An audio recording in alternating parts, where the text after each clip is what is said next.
ब्रह्मरुद्रादिवन्द्यं त्वां भजे वेङ्कटनायकं वारयस्वानिष्टानि साधयष्टानि माधव व्यासाय भवनाशाय श्रीशाय गुणराशये विद्याय शुद्धविद्याय मध्वाय च नमो नमः। चित्रैपतिष्ठगम्भीरैर्वाक्यैर्खण्डिते गुरुभावनन्दयन्ति भातिश्रीजयतीर्थवान् पृथ्वीमण्डलमध्यस्थाः पूर्णबोधमतानुगाः वैष्णवा विष्णुहृदयाः तान् नमस्ते गुरुन्मम। पूज्याय राघवेन्द्राय सत्यधर्मरताय च भजतां कल्पवृक्षाय नमतां कामधेनवे दुर्वादिभ्यान्तरवये वैष्णवेन्दीवरेन्दिवे श्रीराघवेन्द्रगुरवे नमो अत्यन्तदयाळवे। सत्याभिज्ञतराब्जोत्थान् पञ्चाशद्वर्षपूजकान् सत्यप्रमोदतीर्थार्यान्वन्यान् सुधारतान् हीरहं सुखवः सम्यक् शिक्षकस्वकृपालभिः तान् वन्दे रामचन्द्रार्यान् चक्रं विद्याय गुरुस्तदा बुधैरपि सदुर्बोधे ग्रन्थे यन्मम साहसं तत्पारयन् निर्मणाः गुरुपादरदक्षिणाः लौकिकालौकिकबललक्षणान् हृदोहिनीं गुरुवनुग्रहरूपान् तां कामधेनुमुपास्महे। जय गुरु ओಂ. ಶ್ರೀನಿವಾಸದೇವರು ಅರಣ್ಯದಲ್ಲಿ ಪದ್ಮಾವತಿಯನ್ನು ನೋಡಿ ಕಾಮದಿಂದ ಮೋಹಿತನಾದಂತೆ ಜ್ವರ ಬಂದಂತೆ ಮನೆಯಲ್ಲಿ ಬಂದು ಹಾಸಿಗೆಯಲ್ಲಿ ಮಲಗಿದ್ದಾನೆ. ಬಕುಲಾದೇವಿ ಅದಕ್ಕೆ ಎಷ್ಟು ಕಾರಣಗಳನ್ನು ಕೇಳಿದರೂ ಕೂಡ ಶ್ರೀನಿವಾಸ ದೇವರು ಮಾತಾಡಿಲ್ಲ. ನಾನಾ ರೀತಿಯಲ್ಲಿ ವಿಕಲ್ಪಗಳನ್ನು ಮಾಡಿದಾಗ ಶ್ರೀನಿವಾಸ ದೇವರು ನಿಜವಾದ ಕಾರಣವನ್ನು ಹೇಳ್ತಾರೆ. ಪದ್ಮಾವತಿಯ ಎಂಬ ಹುಡುಗಿಯನ್ನು ನೋಡಿ ನಾನು ಮೋಹಿತಳಾಗಿ ಆಗಿದ್ದೇನೆ, ಅವಳನ್ನು ನಾನು ಮದುವೆ ಆಗದೆ ಹೊರತು ನಾನು ಬದುಕುವುದಿಲ್ಲ. ಇಂತಹ ಕಾಮುಕರಾದ ಜನರ ಮಾತನ್ನು ಪರಮಾತ್ಮ ಆಡ್ತಾ ಇದ್ದಾನೆ. ಆ ಪದ್ಮಾವತಿಯ ಹಿಂದಿನ ಜನ್ಮದ ವೃತ್ತಾಂತವನ್ನು ಪರಮಾತ್ಮ ಹೇಳಿ, ಈ ಜನ್ಮದಲ್ಲಿ ಯಾರ ಮಗಳು, ಯಾವ ದೇಶ, ಯಾವ ಊರು, ಆ ಊರಿಗೆ ಹೇಗೆ ಹೋಗಬೇಕು, ಏನೇನು ಮಾಡಬೇಕು ಎಲ್ಲವನ್ನೂ ಕೂಡ ಬಕುಲಾಗೆ ಹೇಳಿದ್ದಾನೆ. ಬಕುಲಾನು ಕೂಡ ಶ್ರೀನಿವಾಸ ದೇವರ ಆಜ್ಞಾನುಸಾರವಾಗಿ ವೆಂಕಟ ಪರ್ವತದಿಂದ ಇಳಿದು ಅಗಸ್ತ್ಯಾಶ್ರಮದಲ್ಲಿ ರುದ್ರದೇವರ ನಮಸ್ಕಾರವನ್ನು ಮಾಡುವ ಸಂದರ್ಭದಲ್ಲಿ ಆ ಪದ್ಮಾವತಿಯ ಎಲ್ಲ ಸ್ನೇಹಿತೆಯರು, ಸಖಿಯರು ಎಲ್ಲರೂ ಕೂಡ ಅಲ್ಲಿ ರುದ್ರದೇವರಿಗೆ ಅಭಿಷೇಕ ಮಾಡಬೇಕು ಅಂತ ಬಂದಿದ್ದಾರೆ. ಕ್ಷೀರಾಭಿಷೇಕ ಮಾಡಬೇಕು ಅಂತ ಹೇಳಿ ಅದರ ಕಾರಣವನ್ನು ಬಕುಲ ಕೇಳಿದಾಗ ಶ್ರೀನಿವಾಸ ದೇವರನ್ನು ನೋಡಿ ಭಯಪಟ್ಟು ಪದ್ಮಾವತಿಗೆ ಜ್ವರ ಬಂದಿದೆ, ಆ ಜ್ವರದ ಪರಿಹಾರಕ್ಕಾಗಿ ಬೃಹಸ್ಪತ್ಯಾಚಾರ್ಯರ ಮಾತನ್ನು ಕೇಳಿ ಆಕಾಶರಾಜ ನಮ್ಮನ್ನ ಇಲ್ಲಿ ಅಭಿಷೇಕದ ವ್ಯವಸ್ಥೆಯನ್ನು ಮಾಡಿಸುವುದಕ್ಕೋಸ್ಕರ ಕಳಿಸಿದ್ದಾನೆ. ಅದಕ್ಕೆ ನಾವೆಲ್ಲರೂ ಬಂದು ರುದ್ರದೇವರಿಗೆ ಅಭಿಷೇಕ ಮಾಡಿಸ್ತಾ ಇದ್ದೇವೆ ಅಂತ ಆ ಸ್ತ್ರೀಯರು ಹೇಳ್ತಾ ಇದ್ದಾರೆ. ಬಕುಲನು ಕೂಡ ನನಗೂ ಕೂಡ ಆ ಆಕಾಶರಾಜನ ಹೆಂಡತಿ ರಾಜಭಾರ್ಯ ಇದ್ದಾಳಲ್ಲ, ಅವಳ ಹತ್ರ ನನಗೊಂದು ಕೆಲಸ ಇದೆ, ಅವಳನ್ನು ನಾನು ಮಾತಾಡಬೇಕಾಗಿದೆ, ನಿಮ್ಮ ಜೊತೆಗೆ ನಾನು ಬರ್ತೇನೆ ಅಂತ ಹೇಳಿ ಆ ಪದ್ಮಾವತಿಯ ಸ್ನೇಹಿತೆಯರ ಜೊತೆಗೆ, ಸಖಿಯರ ಜೊತೆಗೆ ಬಕುಲಾನು ಕೂಡ ನಾರಾಯಣಪುರಕ್ಕೆ ಬರ್ತಾ ಇದ್ದಾಳೆ. ಅಷ್ಟೊತ್ತಿಗೆ ಸ್ತ್ರೀಯರು ಮಾಡತಕ್ಕಂತಹ ಕಾರ್ಯ ಅದು ಎಷ್ಟು ಫಲಪ್ರದವಾಗಿ ಆಗ್ತದೆ ಅಂತ ಲೋಕದಲ್ಲಿ ಒಂದು ಮಾತಿರೋದರಿಂದ ಶ್ರೀನಿವಾಸ ದೇವರು ತಾನೇ ಕಾರ್ಯದಲ್ಲಿ ಇಳಿಯೋದಕ್ಕೆ ಪುಲಿಂದ ರೂಪವನ್ನು, ಕೊರವಂಜಿಯ ರೂಪವನ್ನು ಧರಿಸಿ ಬ್ರಹ್ಮದೇವರನ್ನ ಶಿಶುವಾಗಿ ಮಾಡಿಕೊಂಡು ರುದ್ರದೇವರನ್ನ ಕೋಲಾಗಿ ಮಾಡಿಕೊಂಡು ಕೊರವಂಜೆಯ ವೇಷ ಅಂತ ಏನಿದೆ ಅದನ್ನ ಸಮಗ್ರವಾಗಿ ಧರಿಸಿ ಪ್ರಾಕೃತರಂತೆ ಬ್ರಹ್ಮಾದಿಗಳಿಗೆ ಆನಂದ ಕೊಡುವನಾಗಿ ನಾರಾಯಣಪುರದ ಅಂತಃಪುರದಲ್ಲಿ ಧರಣಿ ದೇವಿಯ ಎದುರಿಗೆ ಪರಮಾತ್ಮ ಬಂದಿದ್ದಾನೆ. ಧರಣಿ ದೇವಿ ಆ ಪುಲಿಂದವನ್ನ ಕರೆದು, ಕೊರವಂಜಿಯನ್ನ ಕರೆದು ತನ್ನ ಮಗಳ ಬಗ್ಗೆ ಕೇಳ್ತಾಳೆ. ನನ್ನ ಮಗಳಿಗೆ ಯಾಕೆ ಈ ರೀತಿಯಲ್ಲಿ ಆಗಿದೆ, ಇವಳಿಗೆ ಈ ಜ್ವರ ಸರಿಯಾಗಲಿಕ್ಕೆ ಏನು ಮಾಡಬೇಕು ಇತ್ಯಾದಿಗಳನ್ನು ಕೇಳ್ತಾಳೆ. ಅವಳಂತೂ ಶ್ರೀನಿವಾಸ ದೇವರಂತೂ ನಾನಾ ರೀತಿಯಿಂದ ನನಗೆ ಅನ್ನವನ್ನು ಕೊಡು, ತಾಂಬೂಲವನ್ನು ಕೊಡು, ನನ್ನ ಮಗುವಿಗೆ ಅನ್ನವನ್ನು ಕೊಡು, ಮೊರದ ಬಾಯನವನ್ನು ಕೊಡು ಅಂತ ನಾನಾ ರೀತಿಯಲ್ಲಿ ಹೇಳಿ ಅನಂತರದಲ್ಲಿ ಮಾತಾಡಲಿಕ್ಕೆ ಪ್ರಾರಂಭವನ್ನು ಮಾಡಿದ್ದಾಳೆ. ಅದನ್ನ 9ನೇ ಅಧ್ಯಾಯದಲ್ಲಿ ಶತಾನಂದರು ಹೇಳುವಾಗ ಭುವಜನಾಂತೆ ಸ್ಮರನ್ ಬಾಲ ದೇವಾನ್ ಸ್ವಕುಲ ಪೂಜಿತಾನ್ ಆದೋ ನಾರಾಯಣಂ ಧ್ಯಾತ್ವ ಪಶ್ಚಾತ್ ಲಕ್ಷ್ಮೀಂ ಪಿತಾಮಹ. ನೋಡ್ರಿ, ಇವಾಗಳು ಕುರಿ ಹೇಳ್ತಾ ಇದ್ದಾಳೆ ಪುಲಿಂದ. ಕೇಳೋ ಕಾಲಕ್ಕೆ ಸಾಮಾನ್ಯವಾಗಿ ಇವರೆಲ್ಲ ಏನ್ ಮಾಡ್ತಾರೆ, ತಮ್ಮ ದೇವತೆಯ ನಮಸ್ಕಾರವನ್ನು ಮಾಡಿ ಬೇಕಾದಷ್ಟು ಮಂಗಳಾಚರಣ ನಾವೆಲ್ಲ ಗ್ರಂಥದಲ್ಲಿ ಮಾಡ್ತೇವಲ್ಲ. ಉಪನ್ಯಾಸ ಹೇಳೋ ಕಾಲಕ್ಕೆ, ಪಾಠ ಹೇಳೋ ಕಾಲಕ್ಕೆ ಮಂಗಳಾಚರಣ ಮಾಡ್ತೇವೆ. ಮಂಗಳಾಚರಣವನ್ನು ಹೇಳಿಬಿಟ್ಟು ಆಮೇಲೆ ನಾವು ಗ್ರಂಥವನ್ನು ನಾವು ಹೇಳುತ್ತೇವೆ.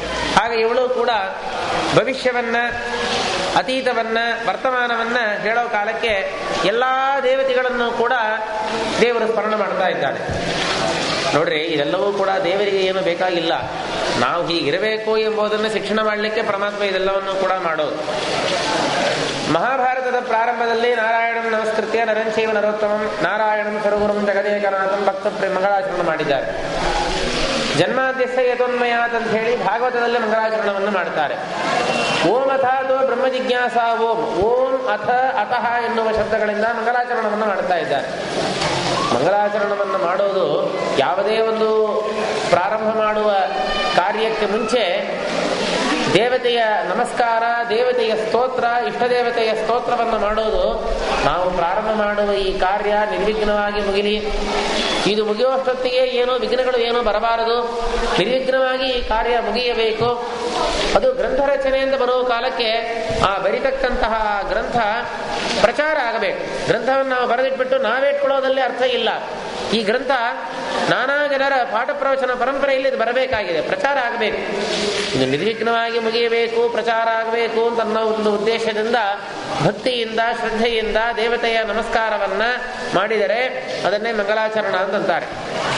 ಆ ದೇವತೆಯ ನಮಸ್ಕಾರವನ್ನು ಮಾಡಿ, ಇಷ್ಟ ದೇವತೆಯ ನಮಸ್ಕಾರವನ್ನು ಮಾಡಿ ಅದನ್ನು ಗ್ರಂಥದಲ್ಲಿ ಶ್ಲೋಕ ರೂಪವಾಗಿ ಬರೀತಾರೆ.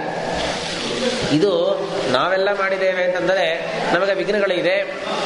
ನಾವು ಯಾವುದೇ ಒಂದು ಕಾರ್ಯವನ್ನು ಪ್ರಾರಂಭ ಮಾಡಿದರೂ ಕೂಡ ನಾವು ವಿಘ್ನದಿಂದ ನಾವು ಉಪದ್ರುತರಾಗಿದ್ದೇವೆ. ಆ ವಿಘ್ನಗಳ ಪರಿಹಾರಕ್ಕಾಗಿ ನಾವು ದೇವರ ನಮಸ್ಕಾರವನ್ನು ಮಾಡ್ತೇವೆ ಅಂತಂದ್ರೆ ನ್ಯಾಯ. ಆದರೆ ವೇದವ್ಯಾಸ ದೇವರು ಅವರೇ ಗ್ರಂಥವನ್ನು ಬರಿತಾ ಇರೋ ಕಾಲಕ್ಕೆ ಅವ್ರು ಯಾಕೆ ಮಂಗಳಾಚರಣೆ ಮಾಡಬೇಕು? ಅವ್ರಿಗೇನು ವಿಘ್ನವೂ ಇಲ್ಲ. ಸಂಕಲ್ಪ ಮಾತ್ರದಿಂದಲೇ ಅವರಿಗೆ ಕಾರ್ಯ ಸಮಾಪ್ತಿ ಆಗ್ತಾ ಇದೆ, ಪ್ರಚಾರ ಆಗ್ತಾ ಇದೆ. ಇಂತಹ ವೇದವ್ಯಾಸ ದೇವರು ಯಾಕೆ ಗ್ರಂಥಾರಂಭದಲ್ಲಿ ಮಂಗಳಾಚರಣೆ ಮಾಡ್ತಾರೆ? ಅದು ಕೇವಲ ನಮ್ಮನ್ನೇ ಶಿಕ್ಷಣ ಮಾಡಲಿಕ್ಕೆ. ನೀವು ಈ ರೀತಿಯಲ್ಲಿ ಗ್ರಂಥ ಆರಂಭದಲ್ಲೋ ಅಥವಾ ಯಾವುದೇ ಒಂದು ಕಾರ್ಯದ ಪ್ರಾರಂಭದಲ್ಲಿ ನಿಮ್ಮ ದೇವತೆಯ ಒಂದು ಸಮರ್ಥನಾದ, ಇಷ್ಟನಾದ ಒಂದು ದೇವತೆಯ ನಮಸ್ಕಾರವನ್ನು ಮಾಡಿ ಆ ಕಾರ್ಯವನ್ನು ಪ್ರಾರಂಭ ಮಾಡ್ರಿ, ನಿಮಗದು ಏನೂ ವಿಘ್ನವೂ ಇಲ್ಲದೆ ಅದು ಸಮಾಪ್ತವಾಗಿ ಆಗುತ್ತದೆ ಅಂತ ನಮಗೆ ಶಿಕ್ಷಣ ಮಾಡೋದಕ್ಕೋಸ್ಕರ ವೇದವ್ಯಾಸ ದೇವರು ಗ್ರಂಥಾರಂಭದಲ್ಲಿ ಮಂಗಳಾಚರಣವನ್ನು ಮಾಡುತ್ತಾರೆ. ಅದೇ ಥರ ಇಲ್ಲಿಯೂ ಪುಳಿಂದ ರೂಪದಲ್ಲಿ, ಕೊರವಂಜೆಯ ರೂಪದಲ್ಲಿರ್ತಕ್ಕಂತಹ ಶ್ರೀನಿವಾಸ ದೇವರು ಕೂಡ ಕಾರ್ಯಾರಂಭದಲ್ಲಿ ಎಲ್ಲ ದೇವತೆಗಳ ವಿಶೇಷವಾಗಿ ದೇವರ ನಮಸ್ಕಾರವನ್ನು ನಾವು ಮಾಡಬೇಕು. ದೇವರ ಸ್ಮರಣ ಪೂರ್ವಕವಾಗಿ ನಾವು ಕಾರ್ಯವನ್ನು ಪ್ರಾರಂಭ ಮಾಡಬೇಕು ತಿಳಿಸೋದಕ್ಕೋಸ್ಕರ ತಾನು ಕುರಿ ಹೇಳುವುದಕ್ಕಿಂತ ಮುಂಚೆ ದೇವತಾ ಸ್ಮರಣವನ್ನು ಮಾಡ್ತಾಳೆ. ಮೊದಲು ಆದೋ ನಾರಾಯಣಂ ಧ್ಯಾತ್ವ, ನಾರಾಯಣ ಇವಳ ಗಂಡ ಅಂತ ಹೇಳಿಕೊಂಡಿದ್ದ ನರನಾರಾಯಣ, ಅವನ ಹೆಂಡತಿ ಇದ್ದಷ್ಟೇ ಹೇಳ್ಕೊಂಡಿದ್ದಾಳೆ. ಅದಕ್ಕೆ ತನ್ನ ಪತಿಯಾಗಿರ್ತಕ್ಕಂತಹ ನಾರಾಯಣನನ್ನ ಅವಳು ಧ್ಯಾನ ಮಾಡ್ತಾ ಇದ್ದಾಳೆ. ಆಮೇಲೆ ಲಕ್ಷ್ಮೀದೇವಿಯನ್ನು ನಮಸ್ಕಾರ ಮಾಡಿದನಂತೆ ನೋಡ್ರಿ. ಆಮೇಲೆ ಪಿತಾಮಹ ಬ್ರಹ್ಮದೇವರ ನಮಸ್ಕಾರವನ್ನು ಹೇಳಿದನಂತೆ. ಸರಸ್ವತಿ ದೇವಿ, ಅದೇ ಲಿಸ್ಟ್ ಸುಮಾರು ಒಂದು 15 ಶ್ಲೋಕಗಳು ಯಾರ್ಯಾರನ್ನ ದೇವರು ನಮಸ್ಕಾರ ಮಾಡಿದ್ದಾನೆ ಎಂಬುದನ್ನು ಲಿಸ್ಟ್ ಹೇಳ್ತಾ ಇದ್ದಾರೆ. ಸರಸ್ವತಿ ದೇವಿಯನ್ನ, ಪಾರ್ವತಿ ದೇವಿಯನ್ನ, ಪಾರ್ವತೀಪತಿಯಾದ ರುದ್ರದೇವರನ್ನ, ಇಂದ್ರದೇವರು, ಅದು ತಾರತಮ್ಯ ಪ್ರಕಾರವಾಗಿ ಶಚಿ, ಅಗ್ನಿ, ಯಮ ಮೊದಲಾದ ದೇವತೆಗಳು ಎಲ್ಲಾ ದೇವತೆಗಳು ಕೂಡ ಅವರವರ ಹೆಂಡಂದರಿಂದ ಸಮೇತರಾಗಿರ್ತಕ್ಕಂತಹ ದೇವತೆಗಳು, ಎಲ್ಲಾ ದಿಕ್ಪಾಲಕರು, ಕುಬೇರ, ವಾಯು, ವರುಣ, ವಾಸುಕಿ ಮೊದಲಾದ ನಾಗಗಳು, ದೇವಋಷಿಗಳು, ಪಿತೃಗಳು, ಗಂಧರ್ವರು, ದೊಡ್ಡ ದೊಡ್ಡ ಮಹಾಮಹಾ ಚಕ್ರವರ್ತಿಗಳು, ಹೀಗೆ ಎಲ್ಲರನ್ನು ಕೂಡ ನಮಸ್ಕಾರ ಮಾಡ್ತಾ ಬಂದು, ಅಂದ್ರೆ ಮನಸಾ ಸ್ಮರಣ ಮಾಡ್ತಾನೆ. ನಾನು ಸ್ಮರಣ ಮಾಡ್ತಾ ಇದ್ದೇನೆ, ನಾನು ನಮಸ್ಕಾರ ಮಾಡ್ತಾ ಇದ್ದೇನೆ ಅಂತ ಹೇಳ್ತಾ ಇದ್ದಾನೆ. ಮತ್ತು ಕಾಶಿ ವಿಶ್ವನಾಥ, ಬಿಂದು ಮಾಧವ, ಗಯಾದಲ್ಲಿರ್ತಕ್ಕಂತಹ ವಿಷ್ಣುಪಾದ, ಪ್ರಯಾಗ, ನರಸಿಂಹದೇವರು, ಅಹೋಬಲ ನರಸಿಂಹದೇವರು, ಪೂರಿ ಜಗನ್ನಾಥ, ಪಾಂಡುರಂಗ ದೇವರು, ಪಂಪಾಧ್ಯಕ್ಷನಾಗಿರ್ತಕ್ಕಂತಹ ವಿರೂಪಾಕ್ಷ, ಶ್ರೀಶೈಲ, ಶ್ರೀ ವೆಂಕಟಗಿರೀಶಂಚ. ನೋಡ್ರಿ ಸ್ವಾರಸ್ಯ, ತನ್ನನ್ನೇ ತಾನು ಹೇಳ್ಕೊಂತಾ ಇದ್ದಾನೆ. ವೆಂಕಟಗಿರಿಯಲ್ಲಿರ್ತಕ್ಕಂತಹ ಶ್ರೀನಿವಾಸ ದೇವರನ್ನು ನಾನು ಸ್ಮರಣ ಮಾಡ್ತೇನೆ, ಕಾಲಹಸ್ತಿಯಲ್ಲಿರ್ತಕ್ಕಂತಹ ರುದ್ರದೇವರನ್ನ, ಘಟಿಕಾಚಲದಲ್ಲಿರ್ತಕ್ಕಂತಹ ನರಸಿಂಹದೇವರು, ವೃದ್ಧಾಚಲದಲ್ಲಿರ್ತಕ್ಕಂತಹ ರುದ್ರದೇವರು, ಆಮೇಲೆ ನೋಡ್ರಿ ವರದಂ ಸರ್ವಲೋಕೇಶಂ ಶ್ರೀರಂಗಂ ಶ್ವೇತರೂಪಿಣಂ ರಂಗನಾಥ ದೇವರು, ಇಲ್ಲೇ ಇದ್ದೇವಲ್ಲ ರಂಗನಾಥ ದೇವರನ್ನ, ಕುಂಭಕೋಣದಲ್ಲಿರ್ತಕ್ಕಂತಹ ಶಾರ್ಂಗಪಾಣಿಯನ್ನ, ರಾಮದೇವರು ಮಾಡಿರ್ತಕ್ಕಂತಹ ಸೇತುವನ್ನ, ಅನಂತ ಪದ್ಮನಾಭ ದೇವರು ತಿರುವನಂತಪುರದಲ್ಲಿರ್ತಕ್ಕಂತಹ ಅನಂತ ಪದ್ಮನಾಭ ದೇವರನ್ನ, ಸುಬ್ರಹ್ಮಣ್ಯ ಕ್ಷೇತ್ರದಲ್ಲಿರ್ತಕ್ಕಂತಹ ಸುಬ್ರಹ್ಮಣ್ಯನನ್ನ, ಮಧುಸೂದನ, ಶಂಕರ, ಚಂದ್ರೇಶ್ವರ, ಗೋಕರ್ಣ, ಗಂಗಾ, ಆಮೇಲೆ ನದಿಗಳ ಹೆಸರೆಲ್ಲ ಹೇಳ್ತಾರೆ. ಗಂಗಾ, ಗೋದಾವರಿಂ, ಕೃಷ್ಣಾಂ, ತುಂಗಭದ್ರಾಂ, ಮಲಾಪಹಾಂ, ಕಾವೇರಿಂ. ಕಾವೇರಿ ಬರ್ತಾ ಇದ್ದಾಳೆ. ಕಾವೇರಿಂ, ಕಪಿಲಾಂ, ಕ್ಷೀರಾಂ, ಸುವರ್ಣಮುಖರಿಂ ತಥಾ. ಆಮೇಲೆ ಇನ್ನು ಬೇರೆ ದೇವತೆಗಳು: ಮೂಕಾಂಬಿಕಾ, ಭೈರವ, ಕಾಲಭೈರವ, ಕಾಮಾಕ್ಷಿ, ವಿಶಾಲಾಕ್ಷಿ, ಕಮಲಾಕ್ಷಿ ಎಲ್ಲ ಹೇಳ್ಬಿಟ್ಟು ನೋಡ್ರಿ. ಮುಂದಿನ ಕೊನೆಯ ಶ್ಲೋಕ ಉಪಸಂಹಾರ ಯಾವಾಗಲೂ ಪ್ರಬಲ ಆಯ್ತಲ್ಲ ಅಂತ ಹೇಳ್ತಾನೆ ನೋಡ್ರಿ. ರಮೇ ಕೊಲ್ಹಾಪುರಾಧ್ಯಕ್ಷೆ ಪಾಹಿಮಾಂ ಪರದೇಶಗಾಂ. ತನ್ನ ಹೆಂಡತಿಯನ್ನು ಹೇಳ್ತಾ ಇದ್ದಾನೆ, ಅಯ್ಯೋ ಕೊಲ್ಹಾಪುರದಲ್ಲಿ ವಾಸ ಮಾಡತಕ್ಕಂಥ ಲಕ್ಷ್ಮೀದೇವಿಯೇ, ನಾನು ಈಗ ಪರದೇಶಕ್ಕೆ ಬಂದಿದ್ದೇನೆ, ನನಗೆ ಎಲ್ಲಾ ರೀತಿಯಾದ ರಕ್ಷಣವನ್ನು ಮಾಡಿ ನಾನು ನನ್ನ ಮಾತು ಎಲ್ಲವನ್ನೂ ಕೂಡ ಸತ್ಯವಾಗಿ ಆಗುವಂತೆ ನೀನೇ ರಕ್ಷಣೆ ಮಾಡಬೇಕು ಅಂತ ಹೇಳಿ. ಇವನಾದರೂ ಪಾಪ ಹೆಂಡತಿಯ ನಮಸ್ಕಾರವನ್ನು ಯಾವಾಗಲಾದರೂ ಮಾಡೋದು? ಎಲ್ಲ ಸಸ್ಮಾರ ಭಕ್ತಿ ಭಾವೇನ, ಇಷ್ಟೆಲ್ಲ ಭಕ್ತಿಯಿಂದ ಎಲ್ಲರನ್ನೂ ಕೂಡ ಒಂದು ಸಾರ್ತಿ ಸ್ಮರಣ ಮಾಡಿ ಆಮೇಲೆ ಮಧುರವಾಗಿ ಮಾತಾಡ್ತಾ ಇದ್ದಾನೆ. ಮಾತಾಡೋ ಕಾಲಕ್ಕೆ ಇಷ್ಟೆಲ್ಲ ನಮಸ್ಕಾರ ಮಾಡಿ ಮುಗಿದ ಮೇಲೆ ಮತ್ತೊಂದು ಸಾರಿ ತಾಂಬೂಲ ಕೇಳಿದನಂತೆ. ಅದು ಸಾಮಾನ್ಯ ಅವರೆಲ್ಲ ತಾಂಬೂಲ ಹಾಕೊಳ್ಳೋದು, ಅಡಿಕೆ ಬಿಡದೆಲೆ ಹಾಕೊಳ್ಳೋದು ಸ್ವಭಾವ. ಅದಕ್ಕೆ ಮಾಡುವ ಏಲ, ಲವಂಗ, ಕರ್ಪೂರ, ಜಾತಿ ಪತ್ರ ಎಲ್ಲ ತಗೊಂಡು ಬಂದು ಅವಳು ಮತ್ತೆ ತಾಂಬೂಲವನ್ನು ಕೊಟ್ಲಂತೆ ಧರಣಿದೇವಿ. ಸತ್ಯಂಬದ ಮಹಾಪ್ರಾಜ್ಞೆ ಸರ್ವದುಃಖ ಪ್ರಶಾಂತಯೇ. ಅವಳು ಹೇಳ್ತಾಳೆ, ಧರಣಿದೇವಿ ಹೇಳ್ತಾಳೆ, ನೀನು ಮಾತ್ರ ಸತ್ಯವನ್ನೇ ಹೇಳಿದಿ ಅಂತಂದರೆ, ನೀ ಹೇಳಿದಂತೆ ಚೆನ್ನಾಗಿ ನಡೀತು ಅಂತಂದರೆ ಒಂದು ಮರದ ಬಾಯನ ಕೊಟ್ಟಿದ್ದೇನಲ್ಲ, ಈ ತರ 3 ಮರದ ಬಾಯನ ನನಗೆ ನಾನು ಕೊಡ್ತೇನೆ, 1ಕ್ಕೆ 3 ಕೊಡ್ತೇನೆ ನಾನು. ಇದೇ ತರ ಬಂಗಾರದ ಮರ ಪೂರ್ತಿ ಮುತ್ತನ್ನು ತುಂಬಿಸಿ ಇದೇ ತರ ಮರದ ಬಾಯನವನ್ನು ಕೊಡ್ತೇನೆ ಅಂತ. ಅದನ್ನು ಕೇಳಿ ದೇವರಿಗೆ ಬಹಳ ಆನಂದ ಆಯಿತಂತೆ.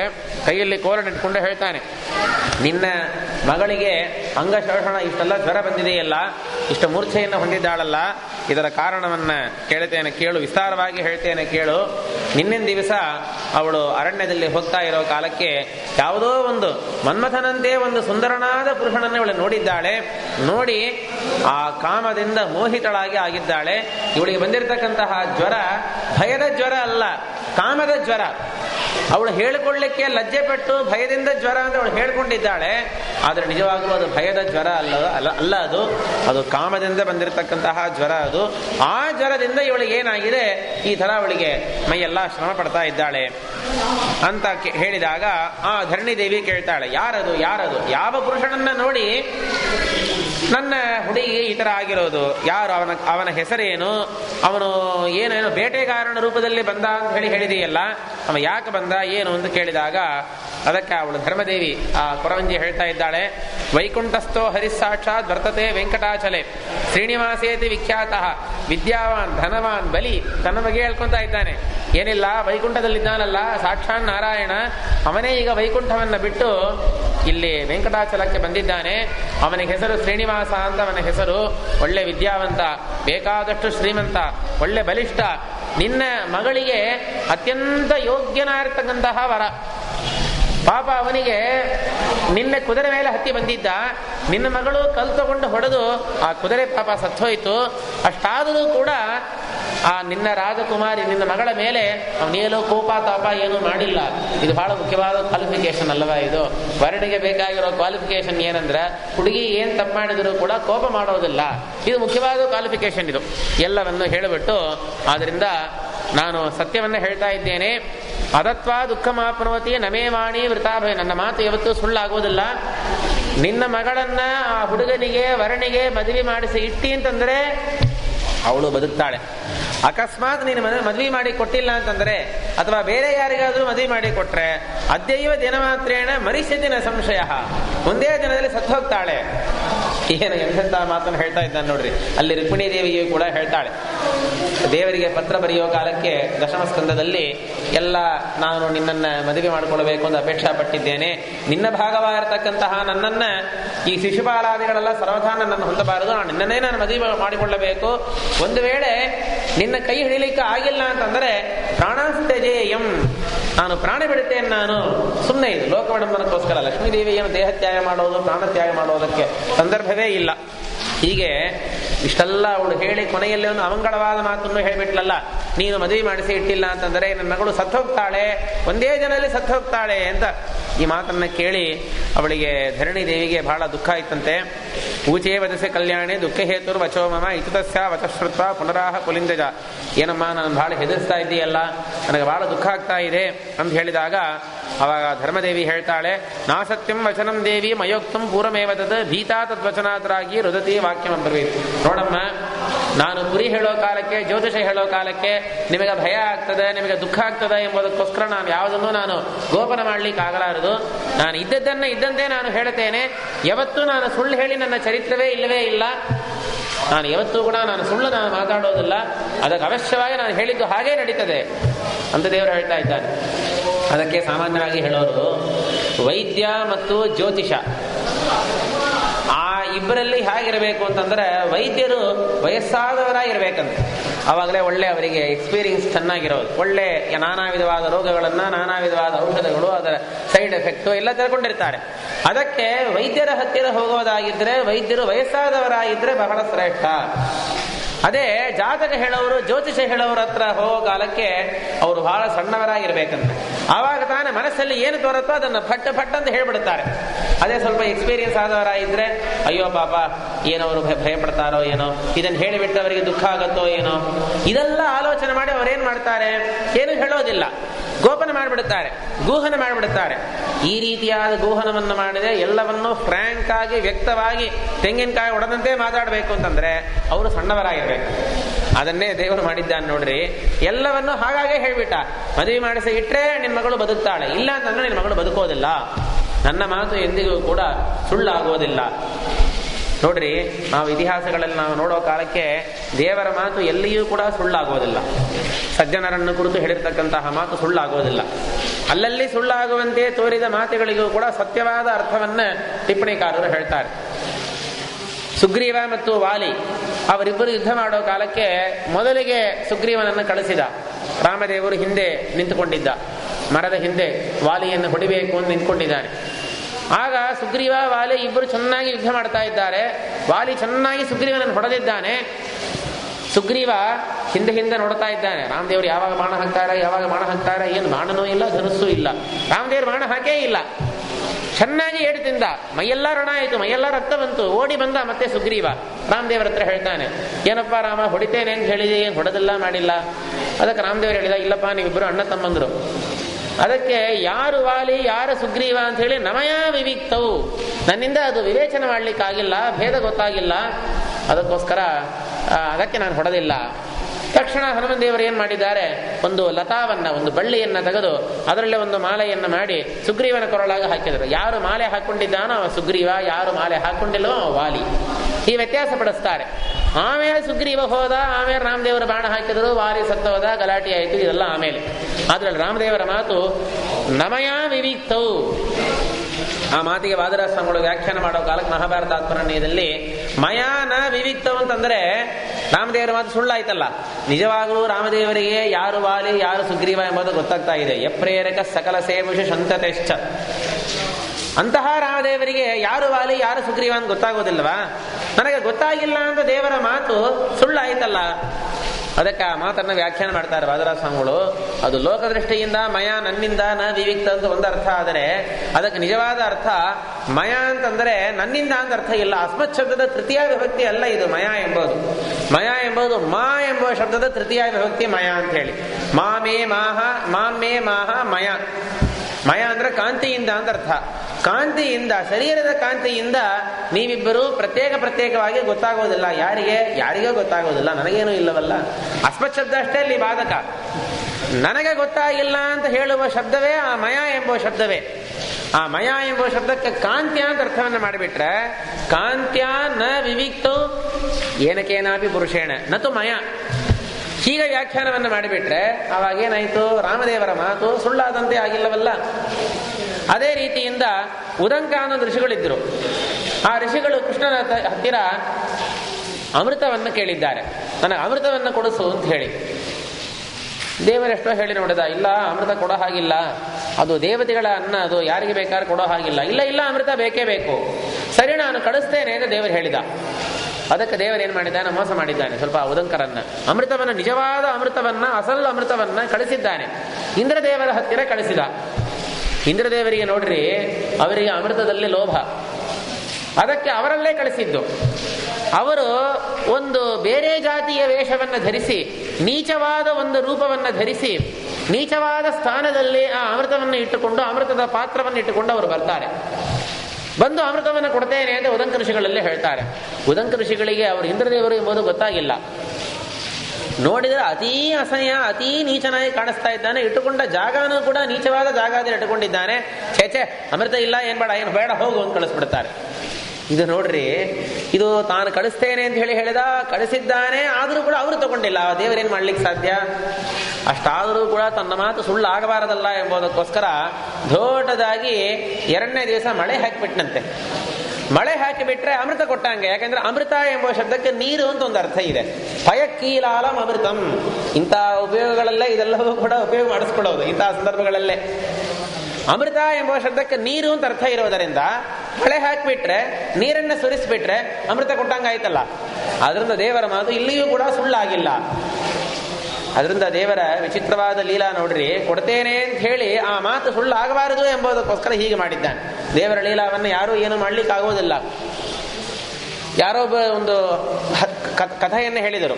ಸುಮಾರೊಂದು 100 ವರ್ಷದ ಹಿಂದೆ, ಇದು ಏನು ಬಹಳ ಹಿಂದೆ ಆದದ್ದಲ್ಲ, ಕೆಲವ ವರ್ಷಗಳ ಹಿಂದೆ ಯಾವನೊಬ್ಬ ದೊಡ್ಡ ಕೋಟೀಶ್ವರ, ಅತೀ ದೊಡ್ಡ ಶ್ರೀಮಂತ, ಅವನಿಗೆ ನಮ್ಮ ತಿರುಪತಿಯಲ್ಲಿ ಶ್ರೀನಿವಾಸ ದೇವರನ್ನ ಹೋಗಿ ಮುಟ್ಟಬೇಕು ಅಂತ ಅವನಿಗೆ ಅಪೇಕ್ಷೆ ಬಂತು. ಅದು ಸಾಮಾನ್ಯವಾಗಿ ಅರ್ಚಕರನ್ನು ಬಿಟ್ಟರೆ ಯಾರು ಹೋಗಿ ಮುಟ್ಟೋದು ಯಾರಿಗೂ ಸಂಪ್ರದಾಯ ಇಲ್ಲ, ಪದ್ಧತಿ ಇಲ್ಲ. ದೇವರ ಮೂಲ ಪ್ರತಿಮೆಯನ್ನೇ, ಮೂಲ ಮೂರ್ತಿಯನ್ನೇ ನಾನು ಮುಟ್ಟಬೇಕು ಅಂತ ಅವನ ಅಪೇಕ್ಷೆ. ಹೋಗಿ ಅಲ್ಲಿ ಯಾರು ಅಧಿಕಾರ ಈವೋ ಯಾರಿರ್ತಾನೋ ಅವನ ಹತ್ರ ಹೋಗಿ ಹೇಳಿದ್ದಾನೆ, ನಾನು ಮುಟ್ಟಬೇಕು. ಇಲ್ಲ, ಸಾಧ್ಯ ಇಲ್ಲ. ಅದಕ್ಕೆ ಹೇಳಿದಂತ, ನನ್ನನ್ನು ಮಾತ್ರ ಮುಟ್ಟಿಸಿದರೆ ನಿಮ್ಮ ಗುಡಿಗೆ ನಾನು 1 ಕೋಟಿ ರೂಪಾಯಿ ಕೊಡ್ತೇನೆ. ಇದು ಆ ಕಾಲದಲ್ಲಿ. ಇವಾಗ 1 ಕೋಟಿ ಏನು, 55 ಕೋಟಿ 100 ಕೋಟಿ ಅವ ಹುಂಡಿಯಲ್ಲಿ ಹಾಕಿಬಿಟ್ಟು ಹೋಗ್ತಾ ಇರ್ತಾನೆ. ಆದರೆ ಆ ಕಾಲದಲ್ಲಿ 1 ಕೋಟಿ ರೂಪಾಯಿ ಹೇಳಿದನಂತೆ, ನಾನು 1 ಕೋಟಿ ರೂಪಾಯಿ ಕೊಡ್ತೇನೆ, ನನ್ನನ್ನು ಮುಟ್ಟಿಸ್ರಿ ಅಂತ ಹೇಳಿ. ಅವರೆಲ್ಲ ಹೇಳಿದ್ರು, ನೀನು 1 ಕೋಟಿ ಕೊಟ್ಟರು ಸರಿ, 100 ಕೋಟಿ ಕೊಟ್ಟರು ಸರಿ, ನಾವು ಮುಟ್ಟಿಸೋದಲ್ಲ ಅಂತ ಹೇಳ್ಬಿಟ್ರಂತೆ. ಆದರೆ ಅವತ್ತಿನ ದಿನ ಸ್ವಪ್ನದಲ್ಲಿ ಆ ಅಧಿಕಾರಿಗೆ, ಅರ್ಚಕರಿಗೆಲ್ಲ ಸ್ವಪ್ನದಲ್ಲಿ ದೇವರು ಬಂದು ಹೇಳಿದ್ದಾನೆ, ಯಾಕೆ 1 ಕೋಟಿ ರೂಪಾಯಿ ಬರೋದನ್ನು ಯಾಕೆ ನೀವು ಲಾಸ್ ಮಾಡ್ಕೊಂತೀರಿ? ಆ ದೇವರು ಸಾಮಾನ್ಯ ಅಲ್ಲ. ಅವನನ್ನು ಸರಿ ಅಂತ ಹೇಳ್ರಿ, ನಾನು ನೋಡ್ಕೊಂತೇನೆ ಅಂತ ಹೇಳಿ. ಸರಿ ಅಂತ 2ನೇ ದಿನ ಅವರನ್ನು ಹೇಳಿ ಕಳಿಸಿ, ನೀನು 1 ಕೋಟಿ ಕೊಡು ಮೊದಲು, ಆಮೇಲೆ ಮುಟ್ಟಿಸ್ತೇವೆ ಅಂತ ಹೇಳಿ ಅವನು ಉಂಡಿಯಲ್ಲಿ ತಂದು 1 ಕೋಟಿ ರೂಪಾಯಿ ಎಣಿಸಿ ಅವ ಹಾಕಿದ್ದಾನೆ. ಹಾಕಿಬಿಟ್ಟು ಅಲ್ಲ, ಸ್ವಾಮಿ ಪುಷ್ಕರಣಿಯಲ್ಲಿ ಸ್ನಾನ ಮಾಡ್ಕೊಂಡು ಬಾ, ಮಡಿಯಿಂದ ಬರಬೇಕು, ನಾಮ ಹಚ್ಕೊಂಡು ಬಾ ಅಂತ ಹೇಳಿದ್ದಾರೆ. ಅವನು ಸ್ನಾನ ಮಾಡಿದ, ನಾಮ ಹಚ್ಕೊಂಡ, ಬಂದ, ದೇವರ ಹತ್ತಿರ ಹೋದನಂತೆ. ಹೋಗಿಬಿಟ್ಟು, ನನಗೇನೋ ಬೇಡ ಅಂತ ಅನಿಸ್ತಾ ಇದೆ, ನಾನು ಬಂದ್ಬಿಡ್ತೇನೆ. ಇದು ನೋಡ್ರಿ, ಆ ಕಡೆ ಕೊನೆಯಲ್ಲಿ ಏನಾಯಿತು? 1 ಕೋಟಿ ರೂಪಾಯಿ ಇವನಿಗೆ ನಷ್ಟ ಆಯಿತು, ಗುಡಿಗೆ ಲಾಭ ಆಯಿತು. ಕಸಕೊಳ್ಳೋದಲ್ಲಿ ಮಾತ್ರ ಶ್ರೀನಿವಾಸ ದೇವರಿಗೆ ಸಮಾನ ಯಾರೂ ಇಲ್ಲ, ಸರ್ವೋತ್ತಮ. ಆ ವಿಷಯದಲ್ಲಿಯೂ ಕೂಡ ಸರ್ವೋತ್ತಮ. ಅದಕ್ಕೆ ಕೊನೆ ಹೊತ್ತಿನಲ್ಲಿ ಅವನ ಮನಸ್ಸಲ್ಲೇ ಒಂದು ವಿಪರೀತವಾದ ಚಿಂತನೆ ಬಂದಿದೆ. ಎಷ್ಟು ಅನಾದಿ ಕಾಲದಿಂದ ಎಲ್ಲರೂ ಕೂಡ ಪೂಜೆ ಮಾಡ್ತಾ ಬಂದಿದ್ದಾರೆ, ಇದನ್ನು ನಾವು ಮುಟ್ಟಿ ಅದನ್ನು ನಾವು ಯಾಕೆ ಅದನ್ನು ಕೆಡಿಸ್ಬೇಕು ಅಂತ ಹೇಳಿ ಬುದ್ಧಿ ಬದಲಾವಣೆ ಆಗೋಯ್ತು. ಹೀಗೆ ದೇವರು ಯಾವಾಗ ಯಾರನ್ನ ಹೀಗೆ ಕ್ಷವರ ಮಾಡ್ತಾನೆ ಎಂಬುದು ಯಾರಿಗೂ ಏನು ಹೇಳಲಿಕ್ಕೆ ಸಾಧ್ಯ ಇಲ್ಲ. ಇದೇ ಪರಮಾತ್ಮ ಬುದ್ಧಾವತಾರದಲ್ಲಿ ಬುದ್ಧ ರೂಪದಿಂದ ಉಪದೇಶ ಮಾಡಿದ. ಶೂನ್ಯವೇ ತತ್ವ, ವಿಜ್ಞಾನವೇ ತತ್ವ, ಇಂತಹ 4-5 ಮಾತುಗಳನ್ನು ಹೇಳಿದ್ದಾನೆ. ಅದನ್ನು ಕೇಳಿ ಆ ದೈತ್ಯರೆಲ್ಲ, ತ್ರಿಪುರಾಸುರರೆಲ್ಲ ಮೋಹಿತರಾಗಿ ಆದರು. ಮೋಹಿತರಾಗಿ ಏನೇನೋ ವಿಪರೀತವಾದ ಕಲ್ಪನೆಗಳನ್ನು ಮಾಡಿಕೊಂಡು ದೊಡ್ಡದಾದ ಮತವನ್ನು ಪ್ರಚಾರ ಮಾಡಿದ್ದಾರೆ. ಬೌದ್ಧ ಮತದಲ್ಲಿ ಮಾತ್ರ 4 ಪ್ರಭೇದಗಳು: ಸೌತ್ರಾಂತಿಕ, ವೈಭಾಷಿಕ, ಮಾಧ್ಯಮಿಕ, ಯೋಗಾಚಾರ ಅಂತ. ದೇವರ 4 ಮಾತನ್ನು ದೇವರಾಡಿದ್ದಾನೆ. 4 ವಾಕ್ಯಗಳು ಅಷ್ಟೇನೆ. ಆ ಒಂದೊಂದು ವಾಕ್ಯವನ್ನು ವಿಸ್ತಾರಪಡಿಸಿ ಒಂದೊಂದು ಮತವನ್ನೇ ಅವರು ಬರೆದು 4 ಜನ ಬೌದ್ಧರು 4 ಮತಗಳನ್ನು ಮಾಡಿ ಇಟ್ಟಿದ್ದಾರೆ. ಆದರೆ ದೇವರಲ್ಲಿ ಬುದ್ಧಾವತಾರವನ್ನು ಮಾಡಿ ಪರಂಧಾಮಕ್ಕೆ ಹೋದ ಮೇಲೆ ದೇವತೆಗಳೆಲ್ಲ ಬಂದು ದೇವರ ಹತ್ರ ಕೇಳ್ತಾರೆ, ಅಲ್ಲಪ್ಪ, ನಿನ್ನ ಮಾತು ಯಾವತ್ತೂ ಸುಳ್ಳಾಗಲಾರ್ದಲ್ಲ, ಇಂತಹ ನೀನು ಮಾತಾಡಿದ್ದೀಯಲ್ಲ, ಶೂನ್ಯವೇ ತತ್ವ, ಇಂತಹ ಮಾತನ್ನು ನೀನು ಆಡಿದ್ದೀಯಲ್ಲ, ಅದು ಸುಳ್ಳಾಗೋಯ್ತಲ್ಲ ಅಂತ ಕೇಳ್ತಾರೆ. ಅವಾಗ ಪರಮಾತ್ಮ ಹೇಳ್ತಾನೆ, ಇಲ್ಲ, ಆ ಮಾತು ಕೂಡ ಸುಳ್ಳಲ್ಲ, ಆ ಮಾತಿಗೆಲ್ಲ ಬೇರೆ ಅರ್ಥ ಇದೆ ಅಂತ ಹೇಳಿ ಶೂನ್ಯಮೇವ ತತ್ವ ಅಂತ ತಾನು ಆಡಿರ್ತಕ್ಕಂತಹ 4 ವಾಕ್ಯಗಳಿಗೂ ಕೂಡ ನಿಜವಾದ, ತನಗೆ ಅಭಿಪ್ರೇತವಾದ ಅರ್ಥವನ್ನು ದೇವರು ಹೇಳ್ತಾನೆ. ಅದಕ್ಕೆ ಮೇಲ್ನೋಟಕ್ಕೆ ತೋರುವ ಅರ್ಥವನ್ನು ಕೇಳಿ ಅವರು ಮೋಹಿತರಾದರೆ, ಅದಕ್ಕೆ ಅಭಿಪ್ರೇತವಾದ ಅರ್ಥವನ್ನ ದೇವರು ದೇವತೆಗಳಿಗೆ ಹೇಳಿದ್ದಾನೆ. ದೇವತೆಗಳು ಕೂಡ ಅದನ್ನು ಕೇಳಿದ್ದಾರೆ. ಅದಕ್ಕೆ ಪ್ರಶಾಂತ ವಿದ್ಯಾ ಅಂತ ಹೆಸರನ್ನು ಬೇರೆ ಶ್ರೀಮದಾಚಾರ್ಯರು ಮಹಾಭಾರತ ತಾತ್ಪರ್ಯದಲ್ಲಿ ಹೇಳ್ತಾರೆ. ಯಾಕೆ ಹೇಳ್ತೇವೆ ಅಂತಂದರೆ, ದೇವರ ಮಾತು ಯಾವತ್ತೂ ಸುಳ್ಳಾಗಿ ಆಗೋದಿಲ್ಲ. ಏನೋ ಕೆಲವು ಪುರಾಣಗಳು, ತಾಮಸ ಪುರಾಣಗಳನ್ನೆಲ್ಲ ಬರೆಯೋ ಕಾಲಕ್ಕೆ ಅಲ್ಲಿ ಆಪ್ತಿ ಇರೋದಿಲ್ಲ. ಮೋಸ ಮಾಡಬೇಕು ಅಂತ ಅನ್ನೋ ಉದ್ದೇಶದಿಂದಲೇ ಬರೆದಿರ್ತಾನೆ. ಆದರೆ ಅದಕ್ಕೂ ಕೂಡ ಮಹಾ ತಾತ್ಪರ್ಯ ಬೇರೆ ಕಡೆ ಇರೋದರಿಂದ ದೇವರ ಮಾತು ಸಾಮಾನ್ಯವಾಗಿ ಸುಳ್ಳಾಗುವುದಿಲ್ಲ. ಅದನ್ನೇ ಧರ್ಮದೇವಿ ಹೇಳ್ತಾ ಇದ್ದಾಳೆ, ಆ ಕೊರವಂಜಿ ಹೇಳ್ತಾಳೆ, ನನ್ನ ಮಾತು ಯಾವತ್ತೂ ಸುಳ್ಳಾಗುವುದಿಲ್ಲ. ಅದಕ್ಕೆ ನಿನಗೆ ಭಯ ಆಗ್ತದೆ, ದುಃಖ ಆಗ್ತದೆ ಎಂಬುದಕ್ಕೋಸ್ಕರ ನಾನು ಸತ್ಯವನ್ನು ಹೇಳದೇ ಇರಲಿಕ್ಕಾಗಲ್ಲ. ನಾನು ಹೇಳೋದಂತೂ ನಾನು ಹೇಳಿಬಿಟ್ಟಿದ್ದೇನೆ, ಮುಂದೆ ನೀನು ಏನು ಮಾಡ್ತೀಯೋ ಮಾಡು. ಆಮೇಲೆ ಧರಣಿದೇವಿ ಕೇಳ್ತಾಳೆ, ಅಲ್ಲ ನಾನು ಸುಮ್ಮನೆ ಹೋಗಿ ನಾವು ಕನ್ಯಾವನ್ನು ಕೊಡ್ತೇವೆ ಅಂತಂದ್ರೆ ಹೇಗೆ? ಅವರು ಕನ್ಯಾ ಕೇಳೋರು ಬರಬೇಕಲ್ಲ. ವರದ ಪಕ್ಷದಿಂದ ವರನ ಕಡೆಯಿಂದ ಯಾರಾದರೂ ಬಂಧುಗಳು, ತಂದೆ ತಾಯಿ ಯಾರಾದರೂ ಬಂದು ಕನ್ಯೆಯನ್ನು ಕೇಳಬೇಕು. ಅವರು ಹೆಣ್ಣನ್ನು ನೋಡಬೇಕು. ನೋಡಿದ ಮೇಲೆ ನಿಶ್ಚಿತಾರ್ಥ, ಮದುವೆ, ಅದು ಇದನ್ನು ಮಾಡಬಹುದು. ಯಾರೂ ಕೇಳಿದೆ ನಾವಾಗಿ ಹೋಗಿ ಹಾಕಿ ಕೇಳೋದು ಅಂತ ಕೇಳಿದಾಗ ಅದಕ್ಕೂ ಕೂಡ ದೇವರು ರೆಡಿಯಾಗಿ ಎಲ್ಲ ಉತ್ತರ ಇಟ್ಕೊಂಡಿದ್ದಾನೆ. ಅದ್ದೇವಿ ಘಟಿಕಾಂತೇತು ಆಗಮಿಷ್ಯತಿ ಕಾಚನ ಅಬಲಾ ಬಹುವೃದ್ಧಾಚ ಧರ್ಮಾರ್ಥ ಕುಶಲಾಭುವಿ ಮದ್ವಾಕ್ಯೆ ವಿಶ್ವಸಂತೀತಂ ರಾಜಾನಂ ಪರಿಬೋಧಯ. ಅದಕ್ಕೆ ದೇವರು ಹೇಳ್ತಾನೆ, ಇನ್ನೂ ಒಂದು ಘಟಿಕಾ ಮುಗಿಯುವಷ್ಟೊತ್ತಿಗೆ ಇನ್ನೊಂದು ಹೆಂಗಸು ಇಲ್ಲಿ ಬರ್ತಾಳೆ. ಅದೇ ಬಕುಲಾದೇವಿ ಬರ್ತಾ ಇದ್ದಾಳೆ, ಇನ್ನೂ ಅವಳು ಬಂದಿಲ್ಲ. ಅವಳಿಗಿಂತ ಮುಂಚೆ ಇವ ಬಂದ್ಬಿಟ್ಟಿದ್ದಾನೆ. ಬಕುಲ ಬರಲಿಕ್ಕೆ ಹೋಗ್ತಾಳೆ. ಅವಳು ಆ ಶ್ರೀನಿವಾಸನಿಗೆ ಬೇಕಾದವಳು, ಅವನ ದಾಸಿ ತಾನೆ, ತಾಯಿಯಂತೆ ಇರ್ತಾಳೆ. ಅದಕ್ಕೆ ಅವಳು ಬಂದು ನಿಮ್ಮ ಕನ್ಯೆಯನ್ನು ಕೇಳ್ತಾಳೆ. ಮುಂದೆ ನೀವು ಬಂದು ಮದುವೆಯ ಮಾತನ್ನು ನೀವು ಮುಂದುವರಿಸಬಹುದು ಅಂತ ಇಷ್ಟೇ ಹೇಳಿಬಿಟ್ಟು ಆಮೇಲೆ ಎಲ್ಲ ರಾಜನ ಹತ್ರ ಹೋಗಿ ಹೇಳು, ನಿನ್ನ ಗಂಡ ಇದ್ದಾನಲ್ಲ ಆಕಾಶ ರಾಜ, ಅವನನ್ನು ಸ್ವಲ್ಪ ಬೋಧನ ಮಾಡು, ಈ ಥರ ನಿನ್ನ ಹುಡುಗಿ ಈ ಥರ ಆಗಿದೆ, ಶ್ರೀನಿವಾಸನಿಗೆ ಕೊಡಬೇಕು ಎಂಬುದನ್ನು ತಿಳಿಸು ಎಂಬುದನ್ನು ಪರಮಾತ್ಮ ಹೇಳ್ತಾನೆ. ನೋಡಿ ಒಂದು ಸ್ವಾರಸ್ಯ, ದೇವರು ಏನೋ ವೇಷ ಹಾಕ್ಕೊಂಡು ಆಕಾಶ ರಾಜನ ಹತ್ರ ಹೋಗಿರ್ಬೋದಲ್ಲ, ಹಾಗೆ ಹೋಗದೆ ಇಲ್ಲಿ ಬಂದಿದ್ದಾನೆ. ಯಾಕಂದ್ರೆ ಇಲ್ಲಿ ಕೀ ಕೊಟ್ರೇ ಕೆಲಸ ಆಗೋದು ಎಂಬುದು ದೇವರಿಗೆ ಗೊತ್ತಿದೆ. ಹೋಮ್ ಮಿನಿಸ್ಟರ್ ಅಂತ ಹೇಳಿ ಹೇಳ್ತಾರಲ್ಲ, ಸಲಹೇಶು ಮಂತ್ರಿ ಅಂತ ಹೇಳಿ. ಅದಕ್ಕೆ ಗಂಡಸರಲ್ಲಿ ಹೋದರೆ ಇಂತಹ ಮಾತುಗಳು ಯಾವುದು ನಡೆಯೋದಿಲ್ಲ ಎಂಬುದಕ್ಕೋಸ್ಕರ ತಾನೇ ಹೆಂಗಸಿನ ರೂಪದಲ್ಲಿ ಬಂದು ಹೆಂಗಸರ ಹತ್ತಿರ ಎಲ್ಲವನ್ನು ಹೇಳಿಬಿಟ್ಟು, ಸ್ವಲ್ಪ ನಿನ್ನ ಗಂಡನಿಗೆ ಎಲ್ಲವನ್ನು ತಿಳಿಸು, ನೀನು ಹೇಳಿದ್ರೆ ಅವನು ಎಲ್ಲವನ್ನು ಕೇಳ್ತಾನೆ, ಇಂತಹ ಮಾತನ್ನು ಪರಮಾತ್ಮ ಹೇಳಿದ್ದಾನೆ. ಎಲ್ಲ ಹೇಳಿದ ಮೇಲೆ ಆಮೇಲೆ ಧರಣಿ ದೇವಿ ಹೇಳ್ತಾಳೆ, ಏನಾದರೂ ಮಾಡಿ ನನ್ನ ಮಗಳು ಸರಿಯಾಗಬೇಕು, ಈ ಜ್ವರ ಅವಳಿಗೆ ಹೇಗಾದರೂ ಪರಿಹಾರ ಆಗಬೇಕು. ಅದರಿಂದ ಅವಶ್ಯವಾಗಿ ನೀ ಹೇಳಿದೆಯಲ್ಲ, ಯಾವುದೋ ಪರ್ವತದಲ್ಲಿ ವಾಸ ಮಾಡ್ತಾನೆ ಅಂತ ಒಂದು ಹುಡುಗನ ಬಗ್ಗೆ ಹೇಳಿದೆಯಲ್ಲ, ಆ ವರ್ಣಿಗೆ ನನ್ನ ಮಗಳನ್ನು ನಾನು ಮದುವೆ ಮಾಡಿಸಿ ಕೊಡ್ತೇನೆ ಅಂತ ಹೇಳಿ ಅವಳು ಪ್ರತಿಜ್ಞೆಯನ್ನು ಮಾಡಿದ್ದಾಳೆ. ಮಾಡಿದ ಮೇಲೆ ಆಯ್ತಲ್ಲ, ಕೆಲಸ ಮುಗಿತ್ತು. ಈ ಕೆಲಸಕ್ಕೋಸ್ಕರವೇ ಇವನು ಬಂದಿದ್ದು. ಅದಕ್ಕೆ ಪರಮಾತ್ಮ ಏನು ಮಾಡಿದ್ದಾನೆ, ಆ ರೂಪವನ್ನು ಅಂತರ್ಧಾನ ಮಾಡಿಸಿ ಮತ್ತೆ ಯಥಾ ಪ್ರಕಾರವಾಗಿ ಅಲ್ಲಿ ವೆಂಕಟ ಪರ್ವತಕ್ಕೆ ಪರಮಾತ್ಮ ಹೊರಟು ಹೋಗಿದ್ದಾನೆ. ಅನಂತರದಲ್ಲಿ ಪುಲಿಂದಿನ್ಯಾಂಗ್ ಗತಾಯಾಂತೂ ಧರಣಿ ಭಾಷ್ಪಲೋಚನ ಪುತ್ರಿ ನಿಕೇತನಂ ಪ್ರಾಪ್ಯ ರುದಂತಿ ಪೃಷದುಃಖಿತ. ಅವಳಿಗೆಲ್ಲ ಕೇಳಿ ದುಃಖ ಆಯಿತು. ಏನಪ್ಪ ಮದುವೆ ಮಾಡಿಸ್ಬೇಕು ಅಂತಂದ್ರೆ ಏನು, ಹೇಗೆ, ಏನಾಗತ್ತೋ ಇಲ್ಲ, ಇವಳಂತೂ ಹೀಗೆ ಹೇಳ್ತಾಳೆ, ಇವನು ಮದುವೆ ಮಾಡಿಸಿ ಇಟ್ಟಿಲ್ಲ ಅಂತಂದ್ರೆ ಸತ್ತು ಹೋಗ್ತಾಳೆ ಅಂತ ಬೇರೆ ಹೇಳ್ತಾಳಲ್ಲ ಅಂತ ಹೇಳಿ ಮಗಳ ಹತ್ತಿರ ಬರ್ತಾಳೆ. ಬಂದು ಮಗಳು ಮಲ್ಕೊಂಡಿರ್ತಾಳೆ, ಪದ್ಮಾವತಿ ಮಲಗಿದ್ದಾಳೆ. ಆವಾಗ ಅವಳ ಹತ್ರ ಹೋಗಿ ಎಲ್ಲ ಹೇಳ್ತಾಳೆ, ಏನು ನಿನಗೇನಾಯಿತು, ಏನು ಭಯದಿಂದ ನಿನಗೆ ಜ್ವರವೋ ಕಾಮದಿಂದ ಜ್ವರವೋ, ನಿನ್ನ ಮನಸ್ಸಲ್ಲಿ ಏನಿದೆ ಎಂಬುದನ್ನು ಸ್ಪಷ್ಟವಾಗಿ ಹೇಳು. ಸಾಮಾನ್ಯವಾಗಿ ಹೆಣ್ಣು ಮಕ್ಕಳಿಗೆ ತಾಯಿ ಹತ್ರ ಅವರು ಏನೂ ಕೂಡ ಅವರು ಮುಚ್ಚಿ ಇಡೋದಿಲ್ಲ, ಎಲ್ಲ ವಿಷಯವನ್ನು ವ್ಯಕ್ತವಾಗಿ ಮಾತಾಡ್ತಾರೆ. ಹಾಗಿರೋ ಕಾಲಕ್ಕೆ ನೀನು ಮಾತಾಡದೆ ಇದ್ರೆ ಹೇಗರ್ಥ? ನೀನು ಹೀಗೆ ಇರೋದನ್ನು ನೋಡಿ ನನಗೂ ಬಹಳ ದುಃಖ ಆಗ್ತಾ ಇದೆ. ನಾನೇನಾದರೂ ವಿಷವನ್ನು ನಾನೇನಾದರೂ ಕುಡಿದು ಬಿಡಲ್ಲ. ಸಾಮಾನ್ಯವಾಗಿ ತಾಯಿಯಂದರು ಈ ಥರ ಬ್ಲ್ಯಾಕ್ ಮೇಲ್ ಮಾಡ್ತಾರೆ ಮಕ್ಕಳ ಹತ್ರ, ನಿನ್ನ ಮಾತ್ರ ನಾನು ಹೇಳಿಲ್ಲ ಅಂತಂದರೆ, ನನ್ನ ಮಾತು ನೀನು ಕೇಳಿಲ್ಲ ಅಂತಂದರೆ ನಾನು ವಿಷವನ್ನು ನಾನು ಕುಡಿತೇನೆ. ಇದು ಅವರು ಮಾಡಿದ್ದಾರೆ ನೋಡಿ. ಅದಕ್ಕೆ ನೀನು ಹೇಳಬೇಕು ಅಂತ ಹೇಳಿದಾಗ ಆವಾಗ ಅವಳು ಪದ್ಮಾವತಿ ಹೇಳ್ತಾಳೆ, ಹೌದು, ನಾನು ಒಂದು ಪುರುಷನನ್ನು ನಾನು ನೋಡಿದೆ. ತತ್ರ ಕಶ್ಚಿತ್ ಪುಮಾನ್ ಪ್ರಾಪ್ತ ಪುರಾಣ ಪುರುಷೋತ್ತಮ. ಅವನ ಕಮಲದಂತೆ ಅವನ ಕಂಡಿತ್ತು. ಅವನ ಸೌಂದರ್ಯವನ್ನು ವರ್ಣನ ಮಾಡಿ, ಅವನು ಇಲ್ಲದೆ ಹೊರತು ನಾನು ಬದುಕೋದಿಲ್ಲ. ಕೇವಲ ಅವನ ಒಂದು ಅಪೇಕ್ಷೆಯಿಂದಲೇ ನಾನು ಈ ಥರ ನಾನು ಜ್ವರದಿಂದ ನಾನು ಪೀಡಿತಳಾಗಿದ್ದೇನೆ ಅಂತ ಹೇಳಿ ಅವಳು ಸ್ಪಷ್ಟವಾಗಿ ಹೇಳ್ತಾ ಇದ್ದಾಳೆ. ಅಷ್ಟೇ ಅಲ್ಲದೆ ಅವನು ಯಾರು ಏನು ಎಂಬುದು ನನಗೆ ಗೊತ್ತಾಗಿದೆ. ಅವನು ಯಾರು ಅಂತಂದರೆ ಸತ್ಯಂ ಸರ್ವೋತ್ತಮ ಸಾಕ್ಷಾತ್ ಸಯೇವ ಪುರುಷೋತ್ತಮ, ಸಾಕ್ಷಾತ್ ಪರಮಾತ್ಮನೇ ಅವನು, ಬೇರೆ ಯಾರೂ ಇಲ್ಲ. ಅಲ್ಲ, ನಿನಗೆ ಹೆಂಗೆ ಗೊತ್ತಾಯಿತು ಅಂತಂದರೆ ಅವನ ಕೈಯಲ್ಲಿ ಚಕ್ರದ ರೇಖಾವನ್ನು ನಾನು ನೋಡಿದೆ. ಬಲ ಕೈಯಲ್ಲಿ ನಾನು ಚಕ್ರದ ರೇಖಾವನ್ನು ನಾನು ನೋಡಿದೆ, ಎಡ ಕೈಯಲ್ಲಿ ನಾನು ಶಂಖದ ರೇಖಾವನ್ನು ನೋಡಿದ್ದೇನೆ, ಕುತ್ತಿಗೆಯಲ್ಲಿ ಕೌಸ್ತುಭ ರತ್ನವನ್ನು ನೋಡಿದೆ, ಮಕರ ಕುಂಡಲಗಳನ್ನು ನಾನು ನೋಡಿದ್ದೇನೆ ಅಂಥೇಳಿ ದೇವರ ಲಕ್ಷಣವನ್ನ ಎಲ್ಲವನ್ನು ಕಳ್ಕೊಂಡು ಅವಳು ಹೇಳ್ತಾಳೆ. ಆದರೆ ಈ ಲಕ್ಷಣಗಳೆಲ್ಲ ಇದ್ದದ್ದರಿಂದ ಅವನ ಸಾಕ್ಷಾತ್ ನಾರಾಯಣನೇ ಇರಬೇಕು. ಆದ್ದರಿಂದ ನಾನು ಅವನ ಅಪೇಕ್ಷೆಯಿಂದಲೇ ನಾನು ಹೀಗಿದ್ದೇನೆ ಎಂಬುದನ್ನು ಅವಳು ಸ್ಪಷ್ಟವಾಗಿ ಹೇಳ್ತಾ ಇದ್ದಾಳೆ. ಅನಂತರದಲ್ಲಿ ಅವಳು ಧರಣಿದೇವಿ ಏನು ಮಾಡ್ತಾ ಇದ್ದಾಳೆ, ಅಲ್ಲಿ ತನ್ನ ಗಂಡನ ಹತ್ತಿರ ಆಕಾಶರಾಜನ ಸಮೀಪಕ್ಕೆ ಹೋಗಿ ಎಲ್ಲ ವಿಷಯವನ್ನು ಕೂಡ ಆ ಧರ್ಮದೇವಿ ಹೇಳಿದ್ದು, ತನ್ನ ಮಗಳು ಹೇಳಿದ್ದು ಎಲ್ಲ ವೃತ್ತಾಂತವನ್ನು ಕೂಡ ತಿಳಿಸ್ತಾ ಇದ್ದಾಳೆ. ಇದೇ ಸಂದರ್ಭದಲ್ಲಿ ಅವರು ಸಖಿಯರೆಲ್ಲ ರುದ್ರದೇವರ ಅಭಿಷೇಕವನ್ನು ಮಾಡಿಕೊಂಡು ಆ ಸಖಿಯರೆಲ್ಲ ಮತ್ತು ರಾಜನ ಸಭೆಗೆ ವಾಪಸ್ ಬಂದಿದ್ದಾರೆ. ಬರೋ ಕಾಲಕ್ಕೆ ಬಕುಲಾವನ್ನು ಕೂಡ ಕರ್ಕೊಂಡು ಬಂದಿದ್ದಾರೆ. ಆ ಹೊತ್ತಿಗೆ ಆ ಬಕುಲಾವನ್ನು ನೋಡಿ ರಾಜ ಕೇಳ್ತಾನೆ, ಧರಣಿದೇವಿಯೇ ಕೇಳ್ತಾಳೆ, ಯಾರು ನೀನು, ಎದಕ್ಕೆ ಬಂದಿದ್ದಿ ಅಂತ.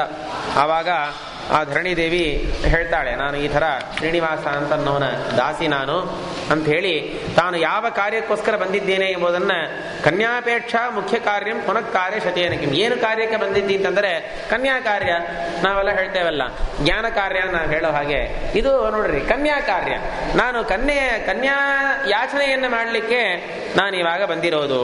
ನಮ್ಮ ವರ ಒಬ್ಬ ಒಳ್ಳೆ ಸುಂದರನಾದ ವರ ಒಬ್ಬ ಇದ್ದಾನೆ, ಅದಕ್ಕೆ ಕನ್ಯೆಯನ್ನು ಕೇಳಿಕೊಂಡು ನಾನು ಬಂದಿದ್ದೇನೆ. ಧರಣಿದೇವಿ ಹೇಳ್ತಾಳೆ, ಹೌದೌದು, ನಾವು ಕೂಡ ವರಾಪೇಕ್ಷಿಗಳಾಗಿದ್ದೇವೆ, ನಮ್ಮ ಕನ್ಯೆಗೆ ನಾವು ಕೂಡ ವರ ಹುಡುಕ್ತಾ ಇದ್ದೇವೆ. ನೀನೇನೋ ಶ್ರೀನಿವಾಸ ಅಂತೇಳಿ ಹೇಳಿದಾರಲ್ಲ, ಅವನ್ ಯಾರು, ಅವನ ಊರು ಯಾವುದು, ಗೋತ್ರ ಏನು, ನಕ್ಷತ್ರ ಏನು, ತಾಯಿ ಯಾರು, ತಂದೆ ಯಾರು, ಅವನ ಕುಲ, ಅವನ ಆಚಾರ, ಅವನ ಜಾತಿ ಎಲ್ಲವನ್ನೂ ಹೇಳು ಅಂತ ಕೇಳ್ತಾ ಇದ್ದಾಳೆ. ಅವಾಗ ಬಕುಲ ಎಲ್ಲವನ್ನೂ ವಿಸ್ತಾರವಾಗಿ ಹೇಳ್ತಾಳೆ. ನೋಡ್ರಿ, ದೇವಕಿ ಜನನೀ ತಸ್ಯ ಜನಕ ಶೂರನಂದನಃ, ಅದು ಹಿಂದೆ ಹೇಳಿದ್ದೆ. ಯಾಕಂದ್ರೆ ನಾವು ಪ್ರಾರಂಭದಲ್ಲೇ ಹೇಳಿದೇವಲ್ಲ, ಶ್ರೀನಿವಾಸ ದೇವರ ಬಯೋಡೇಟಾ ಏನು ಅಂತ ಕೇಳಿದರೆ ಅದು ಕೃಷ್ಣಂದೇ ಎಲ್ಲವನ್ನೂ ಹೇಳಿಕೊಂಡಿದ್ದಾನೆ. ಕೃಷ್ಣನೇ ಅದೇ ಅಂಶವೇ ಇಲ್ಲಿ ಮತ್ತು ಶ್ರೀನಿವಾಸ ದೇವರಾಗಿ ಬಂದದ್ದರಿಂದ ತಾಯಿ ದೇವಕಿ ಅಂತ ಹೇಳಿ, ತಂದೆ ವಸುದೇವ ಅಂತ ಹೇಳಿ ಇದ್ದಾನೆ. ನಿಶಾಕರ ಕುಲಂ ತಸ್ಯ ಅಂದ್ರೆ ಚಂದ್ರವಂಶದಲ್ಲಿ ಬಂದವನು, ಅವನ ಹೆಸರು ಕೃಷ್ಣ ಅಂತ ಹೇಳಿ ಹೆಸರು. ವಸಿಷ್ಠ ಗೋತ್ರೇ ಚೋತ್ಪನ್ನ, ವಸಿಷ್ಠ ಗೋತ್ರ ಹಿಂದೆ ಹೇಳೋ ಕಾಲಕ್ಕೆ ಅವಳು ಚಂದ್ರವಂಶ ಅಂತ ಹೇಳಿ ಹೇಳಿದ್ರು, ಯಾರು ಪದ್ಮಾವತಿಯನ್ನ. ಆದ್ರೆ ಅತ್ರಿ ಗೋತ್ರ ಅಂತ ಹೇಳಿ ಹೇಳಿದ್ದಾರೆ. ಇಲ್ಲಿ ಇವನನ್ನ ವಸಿಷ್ಠ ಗೋತ್ರ ಅಂತ ಹೇಳಿ ಹೇಳ್ತಾ ಇದ್ದಾರೆ. ವಸಿಷ್ಠ ಗೋತ್ರ, ಅವನು ಶ್ರವಣ ನಕ್ಷತ್ರದಲ್ಲಿ ಹುಟ್ಟಿದ್ದಾನೆ. ಗೋಕುಲಾಷ್ಟಮಿ ಈ ಶ್ರವಣ ನಕ್ಷತ್ರದಿಂದಷ್ಟೇ ಆಪತ್ತೆಲ್ಲ ಆಗ್ತಾ ಇರೋದು. ಏನು ಶ್ರವಣ ನಕ್ಷತ್ರ ಅಂತ ಶಬ್ದ ಕೇಳಿದ್ರೇ ನಮಗೆಲ್ಲ ಭಯ ಆಗಿಬಿಡ್ತದೆ. ಇದು ಏನು ಶ್ರವಣ ಉಪವಾಸ, ಏಕಾದಶಿ ಆಮೇಲೆ ಶ್ರವಣ ನಕ್ಷತ್ರ ಬಂದರೆ, ಅಥವಾ ವಿಷ್ಣು ಪಂಚಕ ಮಾಡೋವರಿಗೆ ಶ್ರವಣ ನಕ್ಷತ್ರ ಬಂದರೆ, ಏನೋ ಈ ಶ್ರವಣ ನಕ್ಷತ್ರಕ್ಕೂ ಉಪವಾಸಕ್ಕೂ ತುಂಬ ಸಮೀಪ ಇದೆ. ನಾವು ಶ್ರವಣ ಮಾಡೋ ಕಾಲಕ್ಕೂ ಕೂಡ ಉಪವಾಸವಾಗಿ ಹೇಳಬೇಕಾಗಿದೆ. ಅದರಿಂದ ಆ ಶ್ರವಣ ನಕ್ಷತ್ರದಲ್ಲಿ ಹುಟ್ಟಿದವನು. ಅವನ ವಾಸಸ್ಥಾನ ಯಾವುದಪ್ಪ ಅಂದರೆ ವೆಂಕಟಗಿರಿಯಲ್ಲಿ ಅವನು ಈ ಸದ್ಯಕ್ಕೆ ಅವನು ವಾಸವನ್ನು ಮಾಡ್ತಾ ಇದ್ದಾನೆ. ವಿದ್ಯಾವಾನ್ ಧನವಾನ್ ಬಲಿ, ಒಳ್ಳೆ ವಿದ್ಯಾವಂತ, ಧನವಂತ, ಬಲಿಷ್ಠನಾಗಿ ಆದವನು, ಒಳ್ಳೆ ಆಚಾರ ಸಂಪನ್ನ, ಒಳ್ಳೆ ಮಡಿ ಮೈಲಿಗೆ ಎಲ್ಲವೋ ತ್ರಿಕಾಲ ಸಂಧ್ಯಾವಂದನ ಎಲ್ಲ ಚೆನ್ನಾಗಿ ಮಾಡೋನು. ವಯಸ್ಸು ಎಷ್ಟು ಅಂತ ಕೇಳಿದರೆ 25 ವರ್ಷ. ನೋಡ್ರಿ, ಇದು ತಾನು ಕಿವಿಯಲ್ಲಿ ಕೂಸುತ್ತೋದು ಅಂತಂದರೆ, ಇವನು ಭೂಮಿಗೆ ಈ ಶ್ರೀನಿವಾಸ ರೂಪದಿಂದ ಬಂದೇ 1000 ವರ್ಷಕ್ಕೆ ಮೇಲೆ ಆಗೋಯ್ತು. ಆದ್ರೆ ಬಕುಲ ಹೇಳ್ತಾ, ಯಾಕಂದ್ರೆ ಮದುವೆ ಅಂತಂದ್ರೆ ಹೇಳೋರಲ್ಲ, 1000 ಪೈ ಆದ್ರೂ ಸ್ವಲ್ಪ ಅವರು ಕಲ್ಯಾಣ ನಡೆದಂತ ಹೇಳೋರಲ್ಲ. ಅದಕ್ಕೆ ಅವಳಿಗೆಲ್ಲ ಗೊತ್ತಿದೆ. ಕೃಷ್ಣನಾಗಿರೋ ಕಾಲದಿಂದ ನೋಡ್ತಾ ಬಂದವಳು. ಇವನಿಗೇನು ವಯಸ್ಸಿಲ್ಲ, ಹಾಳಿಲ್ಲ, ಏನಿಲ್ಲ. ಆದರೆ ನಮ್ಮ ಹುಡುಗನಿಗೆ 25 ವರ್ಷ ಆಗ್ತಾ ಇದೆ. ಪಾಣಿಗ್ರಹಣ ಕಾಲೋಯಂ, ಸರಿಯಾಗಿ ಮದುವೆಯ ವಯಸ್ಸಲ್ಲೇ ಇದ್ದಾನೆ. ಅದಕ್ಕೆ ನಿನ್ನ ಮಗಳನ್ನ ನನ್ನ ಮಗನಿಗೆ ಅಂದ್ರೆ ನಮ್ಮ ಶ್ರೀನಿವಾಸನಿಗೆ ಮದುವೆ ಮಾಡಿಸಿಕೊಟ್ರೆ ಅವಳು ಸುಖವಾಗಿರ್ತಾಳೆ. ಅಷ್ಟೇ ಯಾಕೆ, ಮದುವೆ ಮಾಡಿಸಿಕೊಟ್ರೆ ಸುಖವಾಗಿರೋದು ಯಾಕೆ, ಅವನ ನೋಡೋ ಮಾತ್ರಕ್ಕೆ ನಿಮಗೆಲ್ಲರಿಗೂ ಕೂಡ ಆನಂದ ಆಗ್ತಾ ಇದೆ. ದರ್ಶನಾತ್ತೇ ಸುಖಂ ಭವೆ. ನೋಡ್ರಿ, ಇವನ ದರ್ಶನ, ಇವನ ಅಪರೋಕ್ಷ ಜ್ಞಾನ ಆದರಷ್ಟೇ ಮೋಕ್ಷದ ಸುಖವೂ ಕೂಡ ಸಿಗುತ್ತಾ ಇದೆ. ದರ್ಶನಾತ್ತೇ ಸುಖಂ ಭವೆ ಅಂಥೇಳಿ ಎಲ್ಲ ಬಯೋಡೇಟಾ ಎಲ್ಲವನ್ನೂ ಕೂಡ ಹೇಳಿದಾಗ ಧರಣಿದೇವಿಗೆ ಆ ಹೊತ್ತಿಗೆ ಶಂಕ ಒಂದು ಬರ್ತದೆ. ಒಂದೇ ಒಂದು ಸಂದೇಹವನ್ನು ಕೇಳ್ತಾಳೆ. ಸಾಮಾನ್ಯವಾಗಿ ಹೆಣ್ಣಿನ ಪಕ್ಷದವರು ಇಂತಹ ಸಂದೇಹಗಳನ್ನು ಕೇಳೋದು, ವರ ಪಕ್ಷದವರು ಅವರು ಕೆಲವು ಸಂದೇಹಗಳನ್ನು ಕೇಳೋದು, ಅದು ನ್ಯಾಯ ಅಲ್ಲವಾ? ಅದಕ್ಕೆ ಧರಣಿದೇವಿ ಹೇಳ್ತಾಳೆ, ಅಲ್ಲ, ನೀವು ಹೇಳಿದ್ದೆಲ್ಲ ಬಹಳ ಸಂತೋಷ, ಒಳ್ಳೆ ಭಾಗ್ಯವಂತ ಅಂತ ಹೇಳಿದೆ, ವಿದ್ಯಾವಂತ, ಧನವಂತ, ಬಲವಂತ, 25 ವರ್ಷ, ಇಷ್ಟೆಲ್ಲ ಆಗಿರೋದಾಗಿದ್ರೆ ಯಾಕೆ ಇಷ್ಟು ದಿವಸ ಮದುವೆ ಆಗಿಲ್ಲ? ಈ ಪ್ರಶ್ನೆ ಬರ್ತದಲ್ವಾ? ಯಾಕೆಂದ್ರೆ ಒಂದು ಹುಡುಗನ ಬಗ್ಗೆ ತುಂಬಾ ಪ್ರಶಂಸೆ ಮಾಡಿ ಅವರು ಏನೂ ಕೇಳೋದಿಲ್ಲ, ಏನು ವರದಕ್ಷಿಣೆ ಏನೂ ಕೇಳೋ ಹಾಗಿಲ್ಲ, ಮದುವೆ ಮಾಡಿಸಿ ಇಡ್ರಿ ಅಂತ ತಕ್ಷಣ ಏನ್ ಕೇಳ್ತಾರೆ, ಏನೋ ಹುಡುಗನಿಗೆ ಏನೋ ರೋಗ ಇದೆ ಅಂತ ಕಾಣಿಸ್ತದೆ, ಅಥವಾ ಏನೋ ಮೊದಲೇ ಅವನಿಗೆ ಮದುವೆಯಾಗಿ ಡೈವರ್ಸ್ ಆಗಿದೆಯೋ ಏನೋ, ಅಥವಾ ಅವನೇನು ಹೆಂಡತಿ ಹೋಗಿದ್ದಾಳೋ ಏನೋ. ಜನರಿಗೆ ನಾನಾ ರೀತಿಯಲ್ಲಿ ಶಂಕ ಬರ್ತದಲ್ಲವಾ? ಅದೇ ಶಂಕನೇ ಧರಣಿದೇವಿಗೂ ಬಂದಿದೆ. ಅವಳು ಕೇಳ್ತಾಳೆ, ಇಷ್ಟೆಲ್ಲ ನೀವು ಹೇಳೋದಾಗಿದ್ರೆ ಇಂತಹ ಒಂದು ಕ್ವಾಲಿಫಿಕೇಶನ್ ಇರೋವನಿಗೆ ಯಾವತ್ತೋ ಮದುವೆ ಆಗಿರ್ಬೇಕಾಗಿತ್ತು, ಯಾಕೆ ಇನ್ನೂ ನೀವು ಮದುವೆ ಮಾಡಿಸಿ ಇಟ್ಟಿಲ್ಲ ಅಂತ ಕೇಳಿದಾಗ ಅವಳಿಗೆ ಏನು ಬದಲು ಕೊಡೋದು ಅಂತ ಅವಳಿಗೆ ಗೊತ್ತಾಗಿಲ್ಲ. ಇವನಿಗೇನು ಮದುವೆಗೆ ಏನು ಕಡಿಮೆ ಆಯಿತು, ಎಷ್ಟು ಮದುವೆ ಮಾಡಿಕೊಂಡಿದ್ದಾನೆ, ಲೀಗಲಾಗಿ ಮಾಡಿಕೊಂಡ ಮದುವೆಗಳು ಎಷ್ಟು, ಇಲ್ಲೀಗಲಾಗಿ ಮಾಡಿಕೊಂಡ ಮದುವೆಗಳು ಎಷ್ಟು, ಲೆಕ್ಕವೇ ಇಲ್ಲ. ಅಂತಹ ಪರಮಾತ್ಮನಿಗೆ ಮದುವೆ ಆಗಿಲ್ಲ ಎಂಬುದಕ್ಕೆ ಏನು ಕಾರಣ ಹೇಳೋದು? ಒಂದು ಸ್ವಲ್ಪ ಮನಸ್ಸಲ್ಲಿ ಅವಳಿಗೆ ಆದರೆ ಏನಾಯಿತು, ಮದುವೆಯ ಸಂದರ್ಭದಲ್ಲಿ ಅದೆಲ್ಲ ಹೇಳ್ತಾ ಇರ್ಲಿಕ್ಕಾಗೋದಾ? 16,108 ಜನರ ಮೊದಲೇ ಮದುವೆ ಮಾಡಿಕೊಂಡಿದ್ದಾನೆ, ಒಬ್ಬೊಬ್ಬರಲ್ಲಿ ಕೂಡ 10 ಗಂಡು ಮಕ್ಕಳು 1 ಹೆಣ್ಣು ಮಗಳು, ಈ ಕಥೆ ಎಲ್ಲ ಹೇಳ್ತಾ ಇದ್ರು. ಯಾರು ಆಮೇಲೆ ಕನ್ಯಾ ಕೊಡ್ತಾರೆ? ಅದಕ್ಕೆ ತಂದೆ ತಾಯಿ ಅಕ್ಕ ತಂಗಿ ಎಲ್ಲ ಹೇಳ್ಬೋದು, ಮೊದಲೇ ಮದುವೆ ಆಗಿದೆ ಅಂತ ಹೇಳಿದರೆ ಯಾರಾದರೂ ಕನ್ಯಾ ಕೊಡೋರ? ಅದಕ್ಕೆ ಅವಳು ಸ್ವಲ್ಪ ಹೊತ್ತಿಗೆ ಸುಳ್ಳು ಹೇಳ್ತಾಳಂತೆ. ಕೃತಂ ವೈವಾಹಿಕಂ ದೇವಿ ಬಾಲ್ಯೇ ಭಾಗೀರಥಿ ಪಿತುಃ ತತ್ರಾಪತ್ಯ ಮನಾಲೋಕ್ಯ ದ್ವಿತೀಯಂ ಕರ್ತು ಉದ್ಯತಃ. ಸುಳ್ಳು ನೋಡ್ರಿ, ಅಂತ ಸುಳ್ಳು ಹೇಳ್ತಾಳೆ. ಅವನಿಗೆ ಮೊದಲೇ ಮದುವೆ ಆಗಿದೆ ಅವನಿಗೆ, ಆದರೆ ಮೊದಲನೇ ಹೆಂಡತಿಯಲ್ಲಿ ಅವನಿಗೆ ಮಕ್ಕಳಾಗಿಲ್ಲ, ಅದಕ್ಕೋಸ್ಕರ ಏನಾಯಿತು, 2ನೇ ಮದುವೆ ಮಾಡಿಕೊಳ್ಳಿಕ್ಕೆ ಅವನು ತಯಾರಾಗಿದ್ದಾನೆ. ನೋಡಿ ಎಂಥ ಒಂದು ಸುಳ್ಳು ನೋಡಿ. ಯಾವಾಗ ದೇವರಿಗೆ ಮೊದಲೇ ಮದುವೆ ಆಗಿದೆ, ಮದುವೆಯಾಗಿ ಮಕ್ಕಳು ಬೇರೆ ಆಗಿಲ್ಲ, ಅದಕ್ಕೋಸ್ಕರ ಇವಾಗ 2ನೇ ಮದುವೆ ಮಾಡಿಕೊಳ್ಳಿ. ಏನು ಆ ಕಾಲದಲ್ಲಿ 2ನೇ ಮದುವೆ 3ನೇ ಮದುವೆ ಎಲ್ಲ ಬೇಕಾದಷ್ಟು ಇರ್ತಾ ಇತ್ತು. ಅದಕ್ಕೊಂದು ಕಾರಣ ಇರಬೇಕಲ್ಲ. ಏನು ಕಾರಣಕ್ಕೋಸ್ಕರ 2ನೇ ಮದುವೆ ಮಾಡ್ಕೊಂತಾನೆ ಅಂತ ಪ್ರಶ್ನೆ ಬರ್ತದಲ್ಲ. ಅದಕ್ಕೆ ಅವಳು ಹೇಳೋ ಕಾರಣ, ಪಾಪ ಮಕ್ಕಳಾಗಿಲ್ಲ, ಅದಕ್ಕೋಸ್ಕರ 2ನೇ ಮದುವೆಗೆ ಅವ ಉದ್ಯತನಾಗಿ ಆಗಿದ್ದಾನೆ. ಮತ್ತೆ ನೋಡ್ರಿ, ದೇವರಿಗೆ ಹೆಂಡತಿಯಲ್ಲಿ ಮಕ್ಕಳಾಗಿಲ್ಲ ಎಂಬುದು ಇದು ಹಿಂದೆ ಎಲ್ಲ ಮೂಲ ರೂಪದಲ್ಲಿ ಆಗಲಿ ಅಥವಾ ಅವತಾರ ರೂಪಗಳಲ್ಲಿ ಆಗಲಿ ನಾವು ವಿಚಾರ ಮಾಡಿದ್ದೇವೆ ಅಂತಂದರೆ, ಪರಮಾತ್ಮನಿಗೆ ಸಾಕ್ಷಾತ್ತಾಗಿಯೂ ತನ್ನ ಕಡೆಯಿಂದ ಮಕ್ಕಳನ್ನು ಹುಟ್ಟಿಸುವ ಸಾಮರ್ಥ್ಯವೂ ದೇವರಿಗೆ ಇದೆ. ಲಕ್ಷ್ಮೀದೇವಿಯ ದ್ವಾರಾನೂ ಕೂಡ ಮಕ್ಕಳನ್ನು ಪರಮಾತ್ಮ ಪಡೆದಿದ್ದಾನೆ. ಅದಕ್ಕೆ ಹೇಳ್ತಾರಲ್ಲ, ಪುರುಷ ಮತ್ತು ಸ್ತ್ರೀ. ಶಾಸ್ತ್ರದಲ್ಲಿ ಪುರುಷ ಎಂಬ ಶಬ್ದಕ್ಕೂ ಗಂಡಸು ಎಂಬುದಕ್ಕೂ ಹೆಂಗಸು ಎಂಬುದಕ್ಕೂ ಒಂದು ನಿರ್ವಚನವನ್ನು ಮಾಡಿದ್ದಾರೆ. ಶರೀರದ ಆಕಾರವನ್ನು ಇಟ್ಟುಕೊಂಡು ಇವರು ಗಂಡಸು ಇವರು ಹೆಂಗಸು ಅಂತ ಹೇಳೋದಲ್ಲ. ಗಂಡಸು ಅಂದ್ರೆ ಏನು, ಹೆಂಗಸು ಅಂದ್ರೆ ಏನು? ಸಾಕ್ಷಾತ್ತಾಗಿ ಯಾರು ಮಕ್ಕಳ ಪ್ರಸವವನ್ನು ಕೊಡ್ತಾರೋ ಅವ್ರು ಹೆಂಗಸು. ಆ ನೇರವಾಗಿ ಮಕ್ಕಳ ಪ್ರಸವವನ್ನು ಕೊಡುವ ಸಾಮರ್ಥ್ಯ ಇಲ್ಲದೆ ಇನ್ನೊಬ್ಬರ ದ್ವಾರ ಮಕ್ಕಳ ಪ್ರಸವವನ್ನು ಕೊಡಿಸಿದರೆ ಅವರು ತಾನು ಗಂಡಸು. ಈಗಷ್ಟೇ ಲೋಕದಲ್ಲಿ ಇರೋದು. ಯಾವ ಗಂಡಸರು ಕೂಡ ನೇರವಾಗಿ ತಮ್ಮ ಕಡೆಯಿಂದಲೇ ಮಕ್ಕಳನ್ನು ಹುಟ್ಟಿಸಲಿಕ್ಕೆ ಸಾಮರ್ಥ್ಯ ಇಲ್ಲ, ಹೆಂಗಸರ ದ್ವಾರ ಹುಟ್ಟಿಸ್ತಾರೆ. ಆದರೆ ಹೆಂಗಸರು ಅವರ ಕಡೆಯಿಂದಲೇ ಮಕ್ಕಳ ಪ್ರಸವ ಎಂಬುದಾಗ್ತಾ ಇದೆ. ಇದು ಹೆಂಗಸು ಗಂಡಸು ಎಂಬುದಕ್ಕೆ ಇದೇ ನಿಜವಾದ ಲಕ್ಷಣ. ಪರಮಾತ್ಮ ಅಂತೂ ಈ ಲಕ್ಷಣವನ್ನು ವಿಚಾರ ಮಾಡಿದರೆ ಗಂಡಸೂ ಆಗಿದ್ದಾನೆ, ಹೆಂಗಸೂ ಆಗಿದ್ದಾನೆ. ಲಕ್ಷ್ಮೀದೇವಿಯ ದ್ವಾರಾನೂ ಕೂಡ ಮಕ್ಕಳನ್ನು ಪಡೆದಿದ್ದಾನೆ. ಲಕ್ಷ್ಮೀದೇವಿಯ ಅಪೇಕ್ಷಾನೇ ಇಲ್ಲದೇನೇವೆ ತನ್ನ ಶರೀರದ ಒಂದೊಂದು ಅವಯವಗಳಿಂದಲೂ ಕೂಡ ನಾನಾ ರೀತಿಯಿಂದ ಪ್ರದಾ ಸೃಷ್ಟಿಯನ್ನು ಪರಮಾತ್ಮ ಮಾಡಿದ್ದಾನೆ. ಅದಕ್ಕೆ ನೋಡ್ರಿ, ಈ ಬ್ರಹ್ಮಾಂಡವನ್ನು ಪರಮಾತ್ಮ ಸೃಷ್ಟಿ ಮಾಡಿದ್ದಾನಲ್ಲ, ಹೇಗೆ ಸೃಷ್ಟಿ ಮಾಡಿದ ಅದನ್ನು ಹೀಗೆ ಹೇಳಿದ್ದಾರೆ. ಎಲ್ಲಾ ತತ್ವಗಳಿಂದಲೂ ಕೂಡ ಒಂದೊಂದು ಅಂಶವನ್ನು ತೆಗೆದು ಅದರ ಅಭಿಮಾನಿ ದೇವತೆಗಳ ಜೊತೆಗೆ ಎಲ್ಲ ತತ್ವಗಳನ್ನು ಕೂಡ ಪಿಂಡೀಕರಣ ಮಾಡಿ ತನ್ನ ಹೊಟ್ಟೆಯಲ್ಲಿ ಇಟ್ಟುಕೊಂಡು ಅದನ್ನ ರೇತ ರೂಪವಾಗಿ ಲಕ್ಷ್ಮೀದೇವಿಯ ಗರ್ಭದಲ್ಲಿ ಇಟ್ಟು ಆ ಲಕ್ಷ್ಮೀದೇವಿ ಪ್ರಸವ ಕೊಟ್ಟಿರ್ತಕ್ಕಂತಹ ಅಂಡ ಅಂದ್ರೆ ಮುಟ್ಟೆ ಅಂತಂತಾರಲ್ಲ, ಆ ಅಂಡವೇ ಈ ಬ್ರಹ್ಮಾಂಡ. ಇದು ಲಕ್ಷ್ಮೀದೇವಿಯ ದ್ವಾರ ಪರಮಾತ್ಮ ಸೃಷ್ಟಿಯನ್ನು ಮಾಡಿಸಿದ್ದಾನೆ. ಅದೇ ಕಾಲದಲ್ಲಿ ತನ್ನ ನಾಭಿ ಕಮಲದಿಂದಲೇ ಬ್ರಹ್ಮದೇವರ ಸೃಷ್ಟಿಯನ್ನು ಕೂಡ ಪರಮಾತ್ಮ ಮಾಡಿದ್ದಾನೆ. ಹೀಗೆ ಪರಮಾತ್ಮನಿಗೆ ಪುರುಷತ್ವನೂ ಇದೆ, ಸ್ತ್ರೀತ್ವನೂ ಇದೆ. ಓಂ ಯೋನಿಶ್ಚ ಹೀಗೀಯತೆ ಓಂ, ಸೂತ್ರಕಾರರೇ ಇದನ್ನು ಹೇಳ್ತಾರೆ. ಅದಕ್ಕೆ ಪರಮಾತ್ಮನಿಗೆ ಪುಲ್ಲಿಂಗ ಶಬ್ದಗಳು ಪರಮಾತ್ಮನಿಗೆ ಬರ್ತಾ ಇದೆ, ಸ್ತ್ರೀಲಿಂಗ ಶಬ್ದಗಳು ಕೂಡ ಪರಮಾತ್ಮನನ್ನು ತಿಳಿಸ್ತಾ ಇದೆ. ಯಾಕೆ? ಪುರುಷನೂ ಆಗಿದ್ದಾನೆ, ಸ್ತ್ರೀನೂ ಆಗಿದ್ದಾನೆ. ಪುರುಷನೂ ಆಗಿದ್ದಾನೆ, ಸ್ತ್ರೀನೂ ಆಗಿದ್ದಾನೆ ಎಂಬುದಕ್ಕೆ ಅರ್ಥ ನಪುಂಸಕ ಎಂಬ ಅರ್ಥದಲ್ಲಿ ಹೇಳಿಲ್ಲ. ಪುರುಷ ಅಂತ ಅನ್ನೋದಕ್ಕೆ ಏನು ಲಕ್ಷಣವೋ ಅದು ಅವನಲ್ಲಿ ಇದೆ, ಸ್ತ್ರೀ ಅಂತ ಹೇಳಲಿಕ್ಕೆ ಏನು ಲಕ್ಷಣವೋ ಆ ಲಕ್ಷಣವೂ ಅವನಲ್ಲಿ ಇದೆ. ಅನಂತಾನಂತ ಪುರುಷ ರೂಪಗಳು ಇದೆ, ಅನಂತಾನಂತ ಸ್ತ್ರೀ ರೂಪಗಳು ಕೂಡ ಅವನಿಗೆ ಇದೆ. ಅವನಿಗೆ ಮಕ್ಕಳನ್ನು ಪಡೆಯೋದಕ್ಕೆ ಏನು ತೊಂದರೆ ಆಯಿತು? ಆದ್ದರಿಂದ ಇದು ಮಕ್ಕಳಾಗಿಲ್ಲ ಎಂಬುದಕ್ಕೋಸ್ಕರ 2ನೇ ಮದುವೆ ಮಾಡ್ಕೊತಾ ಇದ್ದಾನೆ ಎಂಬುದು ಇದು ಕೇವಲ ಮದುವೆಗೋಸ್ಕರ ಹೇಳಿರತಕ್ಕಂತಹ ಸುಳ್ಳು ಅಷ್ಟೇ ಹೊರತು ಇದರಲ್ಲಿ ಸತ್ಯ ಏನೂ ಇಲ್ಲ. ಮತ್ತು ಇನ್ನೊಂದು, ರುಕ್ಮಿಣಿಯನ್ನು ಮದುವೆ ಮಾಡಿಕೊಂಡ ಸಂದರ್ಭದಲ್ಲಿ ಮೊದಲು ಕೃಷ್ಣನಿಗೆ ಮಕ್ಕಳಾಗಿಲ್ಲ ಅಂತೆ. ಅದಕ್ಕೆ ಕೃಷ್ಣ ರುಕ್ಮಿಣಿ ಇಬ್ಬರು ಕೂಡ ಕೃಷ್ಣ ಕೈಲಾಸ ಯಾತ್ರೆಯನ್ನು ಮಾಡ್ತಾನೆ. ದುರ್ಜನರನ್ನು ಮೋಹನ ಪಡಿಸೋದಕ್ಕೋಸ್ಕರ ಕೈಲಾಸ ಯಾತ್ರೆಯನ್ನು ಮಾಡ್ತಾನೆ. ಕೈಲಾಸಕ್ಕೆ ಹೋಗಿ ಅಲ್ಲಿ ರುದ್ರದೇವರನ್ನು ಕುರಿತು ತಪಸ್ಸು ಮಾಡುವಂತೆ ನಟನೆಯನ್ನು ಮಾಡಿ ಅನಂತರ ರುದ್ರದೇವರ ಅನುಗ್ರಹದಿಂದ ಪ್ರದ್ಯುಮ್ನ ಹುಟ್ಟಿದ ಎಂಬ ರೀತಿಯಿಂದ ನಾವು ಭಾಗವತಾದಿಗಳಲ್ಲಿ ನಾವು ಕಥಾವನ್ನು ನಾವು ಕೇಳ್ತೇವೆ. ಆದರೆ ಎಂತಹ ಒಂದು ನಾಟಕ ನೋಡ್ರಿ, ಇದು ರುದ್ರದೇವರನ್ನು ಕುರಿತು ತಪಸ್ಸು ಮಾಡುವುದಕ್ಕೆ ಕೈಲಾಸ ಯಾತ್ರೆಯನ್ನು ಮಾಡೋದಕ್ಕಿಂತ ಮುಂಚೆಯೇ ಒಂದು ಯುದ್ಧದಲ್ಲಿ ಪ್ರದ್ಯುಮ್ನನನ್ನು ಹೊಟ್ಟೆಯಿಂದ ಹೊರಗೆ ತರಿಸಿದ್ದಾನೆ. ಹೊಟ್ಟೆಯಿಂದ ಹೊರಗೆ ತರಿಸಿ ಅವನ ಕಡೆಯಿಂದ ಯುದ್ಧವನ್ನು ಮಾಡಿಸಿ ಏಕಲವ್ಯನನ್ನು ಓಡಿಸಿದ್ದಾನೆ. ಜರಾಸಂಧನ ಸೈನ್ಯಕ್ಕೂ ಕೃಷ್ಣನ ಸೈನ್ಯಕ್ಕೂ ಯುದ್ಧ ಆಗ್ತಾ ಇರೋ ಸಂದರ್ಭದಲ್ಲಿ ಏಕಲವ್ಯ ಏನೋ ಗುರುಭಕ್ತಿ ಹಾಗೆ ಹೀಗೆ ಅಂತ ಹೇಳ್ತಾರ. ದೈತ್ಯವ ಮಣಿಮಂತ ಎಂಬ ದೈತ್ಯನೇ ಏಕಲವ್ಯ ಅಂತ ಹುಟ್ಟಿರೋದು. ಗುರುಭಕ್ತಿ ಇರೋ ಮಾತ್ರಕ್ಕೆ ಒಳ್ಳೆವ ಅಂತ ಆಗ್ಬಿಡ್ತಾನ. ಅದಕ್ಕೆ ಆ ಏಕಲವ್ಯ ಯುದ್ಧದಲ್ಲಿ ಜರಾಸಂಧನ ಪಕ್ಷದಲ್ಲಿ ಇರೋ ಕಾಲಕ್ಕೆ ಆ ಏಕಲವ್ಯನನ್ನು ಓಡಿಸೋದಕ್ಕೋಸ್ಕರ ತನ್ನ ಹೊಟ್ಟೆಯಿಂದಲೇ ತಾತ್ಕಾಲಿಕವಾಗಿ ಪ್ರದ್ಯುಮ್ನನ್ನ ಪರಮಾತ್ಮ ಸೃಷ್ಟಿ ಮಾಡಿದ್ದಾನೆ. ಆ ಪ್ರದ್ಯುಮ್ನ ಹೊರಗೆ ಬಂದು ಆ ಏಕಲವ್ಯನ ಜೊತೆ ಯುದ್ಧ ಮಾಡಿ ಏಕಲವ್ಯನನ್ನು ಸೋಲಿಸಿ ಅವನನ್ನು ಓಡಿಸಿದ. ಕೃಷ್ಣ ಹೇಳಿದ ಮತ್ತು ಬಾ ಒಳಗೆ ಬಾ ಅಂತ ಹೇಳಿ ಮತ್ತೆ ತನ್ನ ಹೊಟ್ಟೆ ಒಳಗೆ ಹಾಕೊಂಡ್ಬಿಟ್ಟಿದ್ದಾನೆ. ಇದು ಗಂಗಾರು ಅಂತ ಒಂದು ಪ್ರಾಣಿ ಇದೆಯಲ್ಲ, ಅದು ಹಾಗೆ ಮಾಡೋದು. ಆ ಮಗುವನ್ನು ಹೊರಗೂ ಬಿಡೋದು, ತನ್ನ ಒಳಗೆ ಹೊಟ್ಟೆಯಲ್ಲಿ ಇಟ್ಕೊಂಡಿರೋದು. ಇದು ಆ ರೀತಿಯಾದ ಒಂದು ಸ್ವಭಾವವನ್ನು ಪರಮಾತ್ಮ ತೋರಿಸಿದ್ದಾನೆ.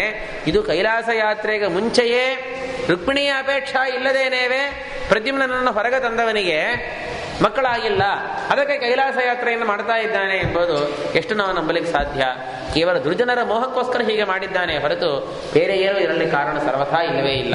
ಈ ರೀತಿಯಿಂದ ಅವಳು ಆ ಬಕುಲ ಎಲ್ಲ ಮಾತನ್ನು ಹೇಳಿದಾಗ ಅನಂತರದಲ್ಲಿ ಅವಳು ಈ ಬಕುಲಾದೇವಿಯ ಜೊತೆಗೆ ಮಾತಾಡೋದಕ್ಕೋಸ್ಕರ ರಾಜನನ್ನು ಹೇಳಿ ಕಳಿಸ್ತಾ ಇದ್ದಾರೆ. ಯಾರು ತನ್ನ ಮಗ ವಸುಧಾನ ಇದ್ದಾನೋ ಅವನನ್ನ ಕಳಿಸಿ ರಾಜನನ್ನು ಹೇಳಿ ಕಳಿಸ್ತಾ ಇದ್ದಾಳೆ. ಅಷ್ಟೇ ಅಲ್ಲದೆ ಅವ ರಾಜ ಏನ್ ಮಾಡ್ತಾನೆ, ಅವನ ಬಂದು ವಿಚಾರ ಮಾಡ್ತಾನೆ.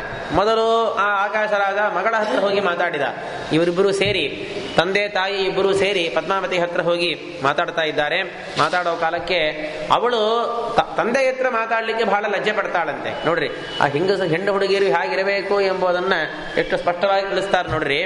ಪದ್ಮಾವತಿ ತಾಯಿಯ ಹತ್ರ ಎಲ್ಲ ಸತ್ಯವನ್ನು ಹೇಳಿದವಳು ತಂದೆ ಹತ್ರ ಏನು ಮಾತಾಡೋದಿಲ್ಲ. ನನಗೆ ಬಹಳ ದಾಕ್ಷಿಣ್ಯ ಆಗ್ತಾ ಇದೆ, ನನಗೆ ಬಹಳ ಲಜ್ಜೆಯಾಗಿದೆ, ನೀನೇ ಎಲ್ಲವನ್ನೂ ಹೇಳು ಅಂತ ಹೇಳ್ತಾಳೆ ಪದ್ಮಾವತಿ. ಅದಕ್ಕೆ ಆ ಧರಣಿ ದೇವಿಯ ರಾಜನ ಸಮೀಪದಲ್ಲಿ ಎಲ್ಲಾ ವಿಷಯವನ್ನು ಕೂಡ ಹೇಳಿದ್ದಾಳೆ. ಒಟ್ಟು ಏನಾಯಿತು, ಆ ಪುಲಿಂದಾನೂ ಹೇಳಿದ್ದಾಯಿತು, ಆ ವರಪಕ್ಷದಿಂದ ಬಕುಲಾನೂ ಬಂದಿದ್ದಾಳೆ. ನಮ್ಮ ಮಗಳಿಗೂ ಕೂಡ ಆ ಪುರುಷನ ಮೇಲೆ ಇಷ್ಟೊಂದು ಕಾಮನ ಇದೆ ಅಂತಂದ ಮೇಲೆ ಏನಾಯಿತು, ನಾವು ಅವಶ್ಯವಾಗಿ ನಾವು ಈ ಮದುವೆ ಕಾರ್ಯದಲ್ಲಿ ನಾವು ಪ್ರವೃತ್ತರಾಗಬಹುದು. ಆದರೆ ಮದುವೆ ಮಾಡೋದು ಜಾತಕ ನೋಡಬೇಕಲ್ಲ, ಇವರಿಬ್ಬರಿಗೂ ಜಾತಕ ನೋಡಬೇಕು, ನಕ್ಷತ್ರ, ನಾಡಿ ಶುದ್ಧಿ, ಏನು ಶುದ್ಧಿ ಇದೆಲ್ಲವೂ ಕೂಡ ನೋಡಬೇಕಾಗಿದೆ ಎಲ್ಲ. ಅದಕ್ಕೆ ಏನಾಯಿತು, ಹೇಗಾದರೂ ಮಾಡಿ ಬೃಹಸ್ಪತಿ ಆಚಾರ್ಯನ ಹೇಳಿ ಕಳಿಸಿ ಅವರ ಕಡೆಯಲ್ಲೇ ನಾವು ಜಾತಕ ನೋಡಿಸ್ಬೇಕು ಮತ್ತು ವರ್ಣ ಬಗ್ಗೆ ಸ್ವಲ್ಪ ವಿಚಾರಿಸ್ಬೇಕಲ್ಲ. ವರ್ಣ ಬಂಧುಗಳು ಅಂತ ಯಾರು ಬಂದಿರ್ತಾರೋ ಅವರ ಹತ್ರನೇ ವಿಚಾರಿಸೋದು ಉಪಯೋಗ ಇಲ್ಲ. ಮೂರನೇ ಮನುಷ್ಯರು ಅಂತ ಇರ್ತಾರೆ ನೋಡ್ರಿ, ಅವರ ಹತ್ರ ಹೋಗಿ ಅವರ ಏನೋ ಎಂಥವ, ಏನೋ ಒಳ್ಳೆ ಅಭ್ಯಾಸ ಇದೆಯಾ, ದುರಭ್ಯಾಸಗಳೆಲ್ಲ ಏನೂ ಇಲ್ಲವಾ, ಸಿಗರೆಟ್ ಹಿಡಿಯೋದಿಲ್ಲವಾ, ಏನು ಕುಡಿಯೋದಿಲ್ಲವಾ, ಬೇರೆ ಸಹವಾಸ ಇಲ್ಲವಾ, ಎಲ್ಲ ವಿಚಾರಿಸ್ತಾರಲ್ಲ. ಅದಕ್ಕೇನಾಯಿತು, ರಾಜ ಏನ್ ಮಾಡಿದ್ದಾನೆ, ಒಂದು ಪತ್ರಿಕಾ ಬರುತ್ತಾನೆ. ಅಂದ್ರೆ ಏನು, ಬೃಹಸ್ಪತಿ ಆಚಾರ್ಯರನ್ನ ಹೇಳಿ ಕಳಿಸೋದಕ್ಕೋಸ್ಕರ ಒಂದು ಪತ್ರ ಬರೆದು ಆ ಪತ್ರವನ್ನ ವಸುಧಾನನ ಸಮೀಪದಲ್ಲಿ ಕಳಿಸಿದ್ದಾನೆ.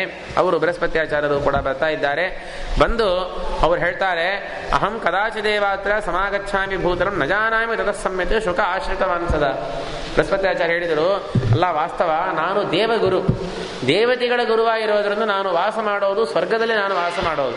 ನೀನು ಯಾವಾಗ ಹೇಳಿ ಕಳಿಸ್ತೀವೋ ಆವಾಗ ಏನೋ ಟ್ರೈನೋ ಅಥವಾ ಫ್ಲೈಟೋ ಹೇಳ್ಕೊಂಡು ನಾನು ಭೂಮಿಗೆ ಬಂದು ನಾನು ಹೋಗ್ತಾ ಇದ್ದೇನೆ. ಹಾಗಿರೋ ಕಾಲಕ್ಕೆ ಯಾವತ್ತೋ ಒಂದ್ಸಾರ್ತಿ ನಾನು ಭೂಮಿಗೆ ಬರೋ ಕಾಲಕ್ಕೆ ಭೂಮಿಯಲ್ಲಿ ಏನು ನಡೀತದೆ, ಯಾರು ಎಂಥವರು ಎಂಬುದೆಲ್ಲ ನನಗಷ್ಟು ಸ್ಪಷ್ಟವಾಗಿ ಗೊತ್ತಿಲ್ಲ. ಅದಕ್ಕೆ ಶುಕಾಚಾರ್ಯರು ಭೂಮಿಯಲ್ಲೇ ಇದ್ದಾರಲ್ಲ, ಇಲ್ಲೇ ಪಕ್ಕದಲ್ಲೇ 5 ಕ್ರೋಶಗಳ ದೂರದಲ್ಲಿ ಶುಕಾಚಾರ್ಯರ ಆಶ್ರಮ ಇದೆ. ಶುಕಾಚಾರ್ಯರ ಹತ್ತಿರ ಕೇಳಿದರೆ ಅವರು ಶ್ರೀನಿವಾಸನ ಬಗ್ಗೆ ಅವರು ಚೆನ್ನಾಗಿ ತಿಳ್ಕೊಂಡಿದ್ದಾರೆ. ಅವರು ಹೇಳ್ತಾರೆ, ಅವರನ್ನ ಹೇಗಾದರೂ ಹೇಳಿ ಕಳಿಸಿ ಅವರನ್ನ ಬರೆಸು, ಅವರ ಹತ್ರ ಎಲ್ಲವನ್ನೂ ಕೂಡ ಕೇಳು ಎಂದು ಬೃಹಸ್ಪತಿ ಆಚಾರ್ಯರು ಹೇಳ್ತಾ ಇದ್ದಾರೆ. ನೋಡ್ರಿ, ಈ ಮಾತು ಕೂಡ ಸತ್ಯವಾದ ಮಾತು. ಬೃಹಸ್ಪತಿ ಆಚಾರ್ಯರಕ್ಕಿಂತ ತಾರತಮ್ಯದಲ್ಲಿ ಶುಕಾಚಾರ್ಯ ಉತ್ತಮರಲ್ಲವ, ರುದ್ರದೇವರ ಅವತಾರ. ಅದಕ್ಕೆ ದೇವರ ಬಗ್ಗೆ ನಾನು ಎಷ್ಟು ತಿಳ್ಕೊಂಡಿದ್ದೇನೋ ನನಕ್ಕಿಂತಲೂ ಕೂಡ ಶುಕಾಚಾರ್ಯ ಜಾಸ್ತಿ ತಿಳ್ಕೊಂಡಿದ್ದಾರೆ ಅಂತಂದರೆ ಅದು ಶಾಸ್ತ್ರೀಯವಾದ ಮಾತಷ್ಟೇ. ಅದು ಅವ್ರು ಹೇಳೋ ಕಾರಣ ಏನು, ನಾನು ಭೂಮಿಗೆ ಯಾವತ್ತೋ ನಾನು ಬರ್ತೇನೆ, ಭೂಮಿಯಲ್ಲಿರುವ ಜನರ ಬಗ್ಗೆ ನನಗೇನು ಗೊತ್ತಿಲ್ಲ, ಶುಕಾಚಾರ್ಯ ಇಲ್ಲೇ ಅವತಾರ ಮಾಡಿದ್ದಾರೆ, ಅವರಿಗೆಲ್ಲ ಗೊತ್ತಾಗ್ತದೆ, ಅವರಲ್ಲಿ ಹೋಗಿ ಕೇಳು ಅಂತ ಹೇಳಿದಾಗ ತಕ್ಷಣದಲ್ಲಿ ಅವ ಆಕಾಶರಾಜ ಏನ್ ಮಾಡ್ತಾನೆ, ಆ ಶುಕಾಚಾರ್ಯರನ್ನ ತನ್ನ ಮನೆಗೆ ಕರೆಸೋದಕ್ಕೋಸ್ಕರ ತನ್ನ ತಮ್ಮನ ಇರತಕ್ಕಂಥ ತೋಂಡಮಾನ ರಾಜನನ್ನು ಕರೆದು ಹೋಗಿ ಶುಕಾಚಾರ್ಯರನ್ನ ಆಶ್ರಮದಲ್ಲಿ ಹೋಗಿ ಕೈಯೋಡ ಕರ್ಕೊಂಡು ಬರಬೇಕು ಅಂತ ಹೇಳಿ ಹೇಳ್ತಾನೆ. ಯಾಕೆಂದ್ರೆ ಶುಭಸ್ಯ ಶೀಘ್ರ ಅಂತ ಹೇಳಿ ಹೇಳ್ತಾರಲ್ಲ, ಆಗ್ಲಿ ಆಮೇಲೆ ಅಂತ ಮಾಡಬಾರದು. ಅವಳು ಬೇರೆ ಹೇಳಿದ್ದಾಳಲ್ಲ, ಆದಷ್ಟು ಬೇಗ ಮದುವೆ ಮಾಡಿಸಿ ಇಡಬೇಕು, ಇಲ್ಲ ನಿನ್ನ ಮಗಳಿಗೆ ಆಪತ್ತಾಗ್ತದೆ ಅಂತ ಬೇರೆ ಹೇಳಿದ್ದಾಳಲ್ಲ. ಅದಕ್ಕೇನಾಯಿತು, ತಕ್ಷಣದಲ್ಲಿ ಒಂದು ಕುದುರೆ ಮೇಲೆ ಕೂತುಕೊಂಡು ತೋಂಡಮಾನ ರಾಜ ಅಂದ್ರೆ ಆಕಾಶರಾಜನ ತಮ್ಮ ಅವನು ಶುಕಾಚಾರ್ಯರ ಆಶ್ರಮಕ್ಕೆ ಹೋಗ್ತಾ ಶುಕಾಚಾರ್ಯರ ಹತ್ರ ಹೋಗಿ ಅವ ಈ ವಿಷಯವನ್ನು ಹೇಳಿದನಂತೆ. ಈ ಥರ ಶ್ರೀನಿವಾಸನಿಗೆ ಪದ್ಮಾವತಿಯನ್ನ ಮದುವೆ ಮಾಡಿಸಿ ಇಡಬೇಕು ಅಂತ ನಮ್ಮ ಅಣ್ಣ ಆಕಾಶರಾಜ ತೀರ್ಮಾನ ಮಾಡಿದ್ದಾನೆ. ಅದಕ್ಕೆ ನಿಮ್ಮ ಅಭಿಪ್ರಾಯವನ್ನ ಕೇಳಲಿಕ್ಕೆ, ಜಾತಕ ಇತ್ಯಾದಿಗಳೆಲ್ಲ ನೋಡ್ಲಿಕ್ಕೆ ನಿಮ್ಮನ್ನ ಕರೆಸ್ತಾ ಇದ್ದಾರೆ ಅಂತ ಇಷ್ಟು ಮಾತು ಹೇಳಿದ್ದಕ್ಕೆ ಶುಕಾಚಾರ್ಯರಿಗೆ ಬಹಳ ಆನಂದ ಆಗೋಯ್ತಂತೆ. ಶ್ರೀನಿವಾಸ ದೇವರ ಮದುವೆಯನ್ನು ನಾವು ನೋಡ್ಲಿಕ್ಕೆ ಹೋಗ್ತೇವೆ ಅಂತ ಅನ್ನೋ ಕಾಲಕ್ಕೆ ಅವರಿಗೆ ಆನಂದ ನಿರ್ಭರರಾಗಿ ಅವರಾಗಿದ್ದಾರೆ. ಸಾಧೂದಿತಂ ವಾಕ್ಯಂ ಉದಾರ ವಿಕ್ರಮ ತ್ವಯಾ ಹರೇರ್ ವೆಂಕಟ ಶೈಲವಾಸಿನ ಕನ್ಯಾಪ್ರದಾನಂ ಪುರುಷಾರ್ಥ ಸಾಧನ ಸಮಸ್ತ ಲೋಕಸ್ಯ ಪವಿತ್ರತಾರಕಂ. ಒಳ್ಳೆ ತೀರ್ಮಾನವನ್ನು ಮಾಡಿದ್ದಾರೆ ನಿಮ್ಮ ರಾಜ, ಆಕಾಶ ರಾಜ. ಅದಕ್ಕೆ ಶ್ರೀನಿವಾಸನಿಗೆ ಕನ್ಯಾವನ್ನು ಕೊಡೋಣ ಅಂತ ಅನ್ನೋದು ಎಂತಹ ಒಂದು ಕಾರ್ಯ.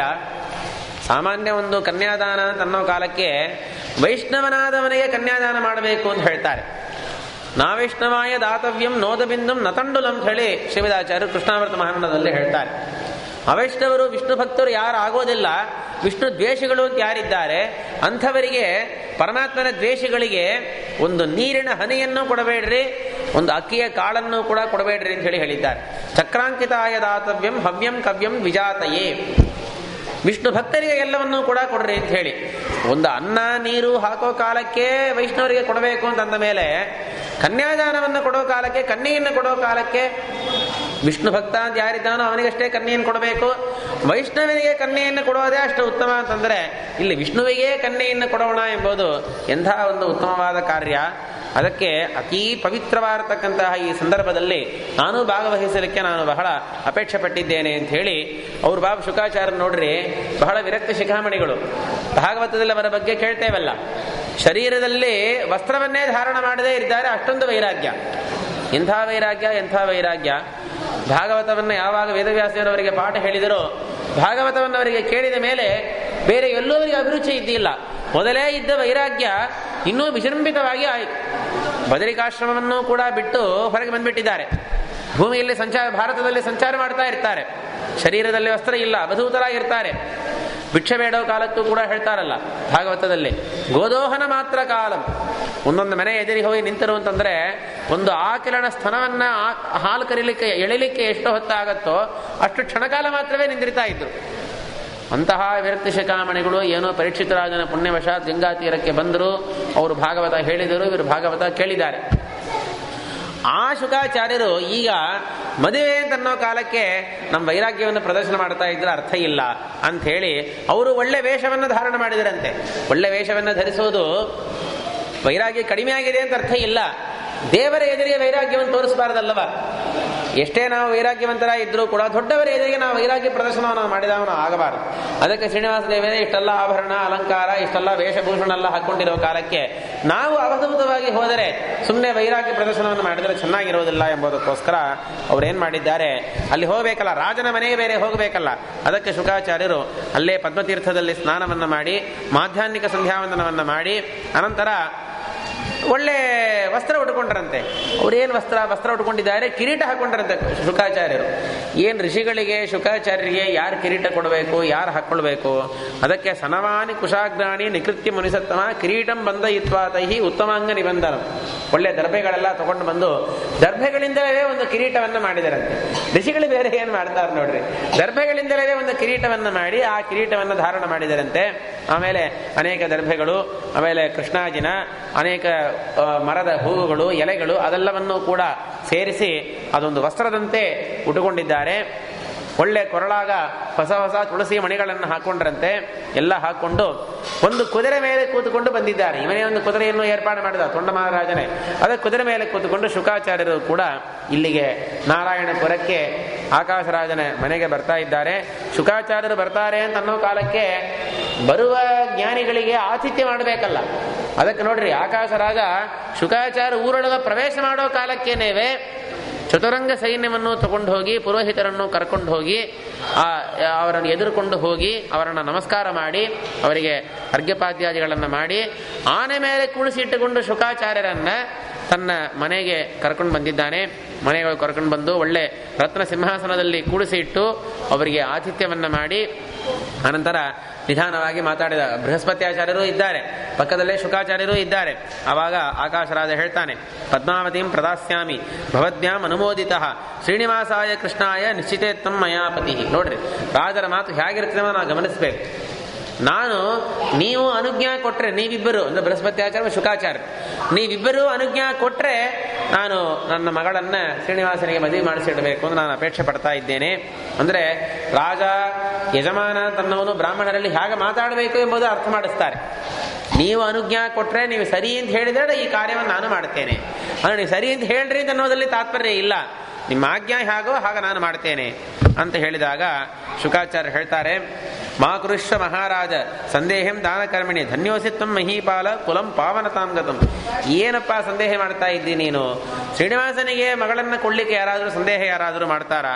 ನಿನ್ನ ಕುಲವೇ ಇವತ್ತು ಪವಿತ್ರವಾಯಿತು. ಹೋಗು, ನೀನು ಮದುವೆ ಮಾಡಿಸಿಕೊಟ್ಟಿಲ್ಲ, ಇನ್ನು ಮದುವೆ ಮಾಡ್ತೇನೆ ನಿಶ್ಚಯ ಮಾಡಿದ್ದಕ್ಕೇನೇವೆ ನಿನ್ನ ಕುಲವೇ ಪವಿತ್ರವಾಗಿ ಆಗಿದೆ. ನಿನ್ನ ಎಲ್ಲಾ ಪಿತೃಗಳು ಕೂಡ ಇವಾಗ ಸ್ವರ್ಗಕ್ಕೆ ಹೋಗಿಬಿಟ್ಟಿದ್ದಾರೆ.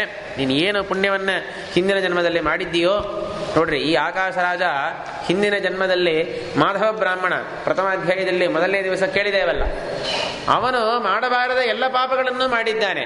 ಆ ಮಾಡಿದ ಒಂದೇ ಪುಣ್ಯ ಅಂತಂದ್ರೆ ಈ ವೆಂಕಟಗಿರಿಯನ್ನು ಸ್ಪರ್ಶ ಮಾಡಿದ್ದೊಂದೇ. ಆ ಒಂದು ಪುಣ್ಯದ ಪ್ರಭಾವದಿಂದ ಬ್ರಹ್ಮದೇವರು ಹೇಳಿದಾರಲ್ಲ, ಎಲ್ಲ ಪಾಪವು ಪರಿಹಾರ ಆಯಿತು, ಮುಂದಿನ ಜನ್ಮದಲ್ಲಿ ಆಕಾಶ ರಾಜ ನೀನು ಹುಟ್ಟಿದಿ, ನಿನ್ನ ಅಳೆಯನಾಗಿ ಸಾಕ್ಷಾತ್ ದೇವರೇ ಬರ್ತಾನೆ. ಆ ಎಲ್ಲ ಪುಣ್ಯವನ್ನು ಹೇಳಿ ವಿಲಂಬೋ ನೈವ ಕರ್ತವ್ಯ ಶುಭಂ ಶೀಘ್ರಂ ವಿಧೀಯತ. ಶುಭ ಕಾರ್ಯಕ್ಕೆ ಯಾವಾಗಲೂ ಕೂಡ ವಿಘ್ನ ಮಾಡಬಾರದಪ್ಪ, ಅದಕ್ಕೆ ವಿಳಂಬವನ್ನು ಸರ್ವಥಾ ನೀನು ಮಾಡಬೇಡ ಅಂತ ಹೇಳಿ ಇಷ್ಟೆಲ್ಲ ಶುಕಾಚಾರ್ಯರು ಹೇಳಿದಾಗ ಅನಂತರ ಅವನು ರಾಜನಿಗೆ ಬಹಳ ಆನಂದ ಆಯಿತು. ಆನಂದ ಆಮೇಲೆ ಕೇಳಿದ, ಸರಿ ಸ್ವಲ್ಪ ಗ್ರಹಗಳ ಪರಿಸ್ಥಿತಿ ಹೇಗಿದೆ, ಜಾತಕ ಈತಕ ಸ್ವಲ್ಪ ನೋಡ್ರಿ ಅಂತ ಕೇಳಿದಾಗ ಅವಾಗ ಬೃಹಸ್ಪತ್ಯಾಚಾರ್ಯರು ಬಕುಲಾವನ್ನ ಕೇಳ್ತಾರೆ. ಬಕುಲಾನು ಪಕ್ಕದಲ್ಲೇ ಇದ್ದಾಳಲ್ಲ, ಅವಳಲ್ಲೇ ಹೋಗಿಲ್ಲ, ಅಲ್ಲೇ ಇದ್ದಾಳೆ. ಅವಳ ಹತ್ರ ಬೃಹಸ್ಪತ್ಯಾಚಾರ್ಯರು ಕೇಳ್ತಾರೆ, ಗೋತ್ರಂ ಶ್ರೀ ವೆಂಕಟೇಶಸ್ಯ ತನ್ನಾಮ ಚಕ್ಷಭಾಮಿನಿ ನಕ್ಷತ್ರಂಚ ವರಾರೋಹಿ ಕಥ್ಯತಾಮಿತಿ ಚಾಬ್ರವಿ.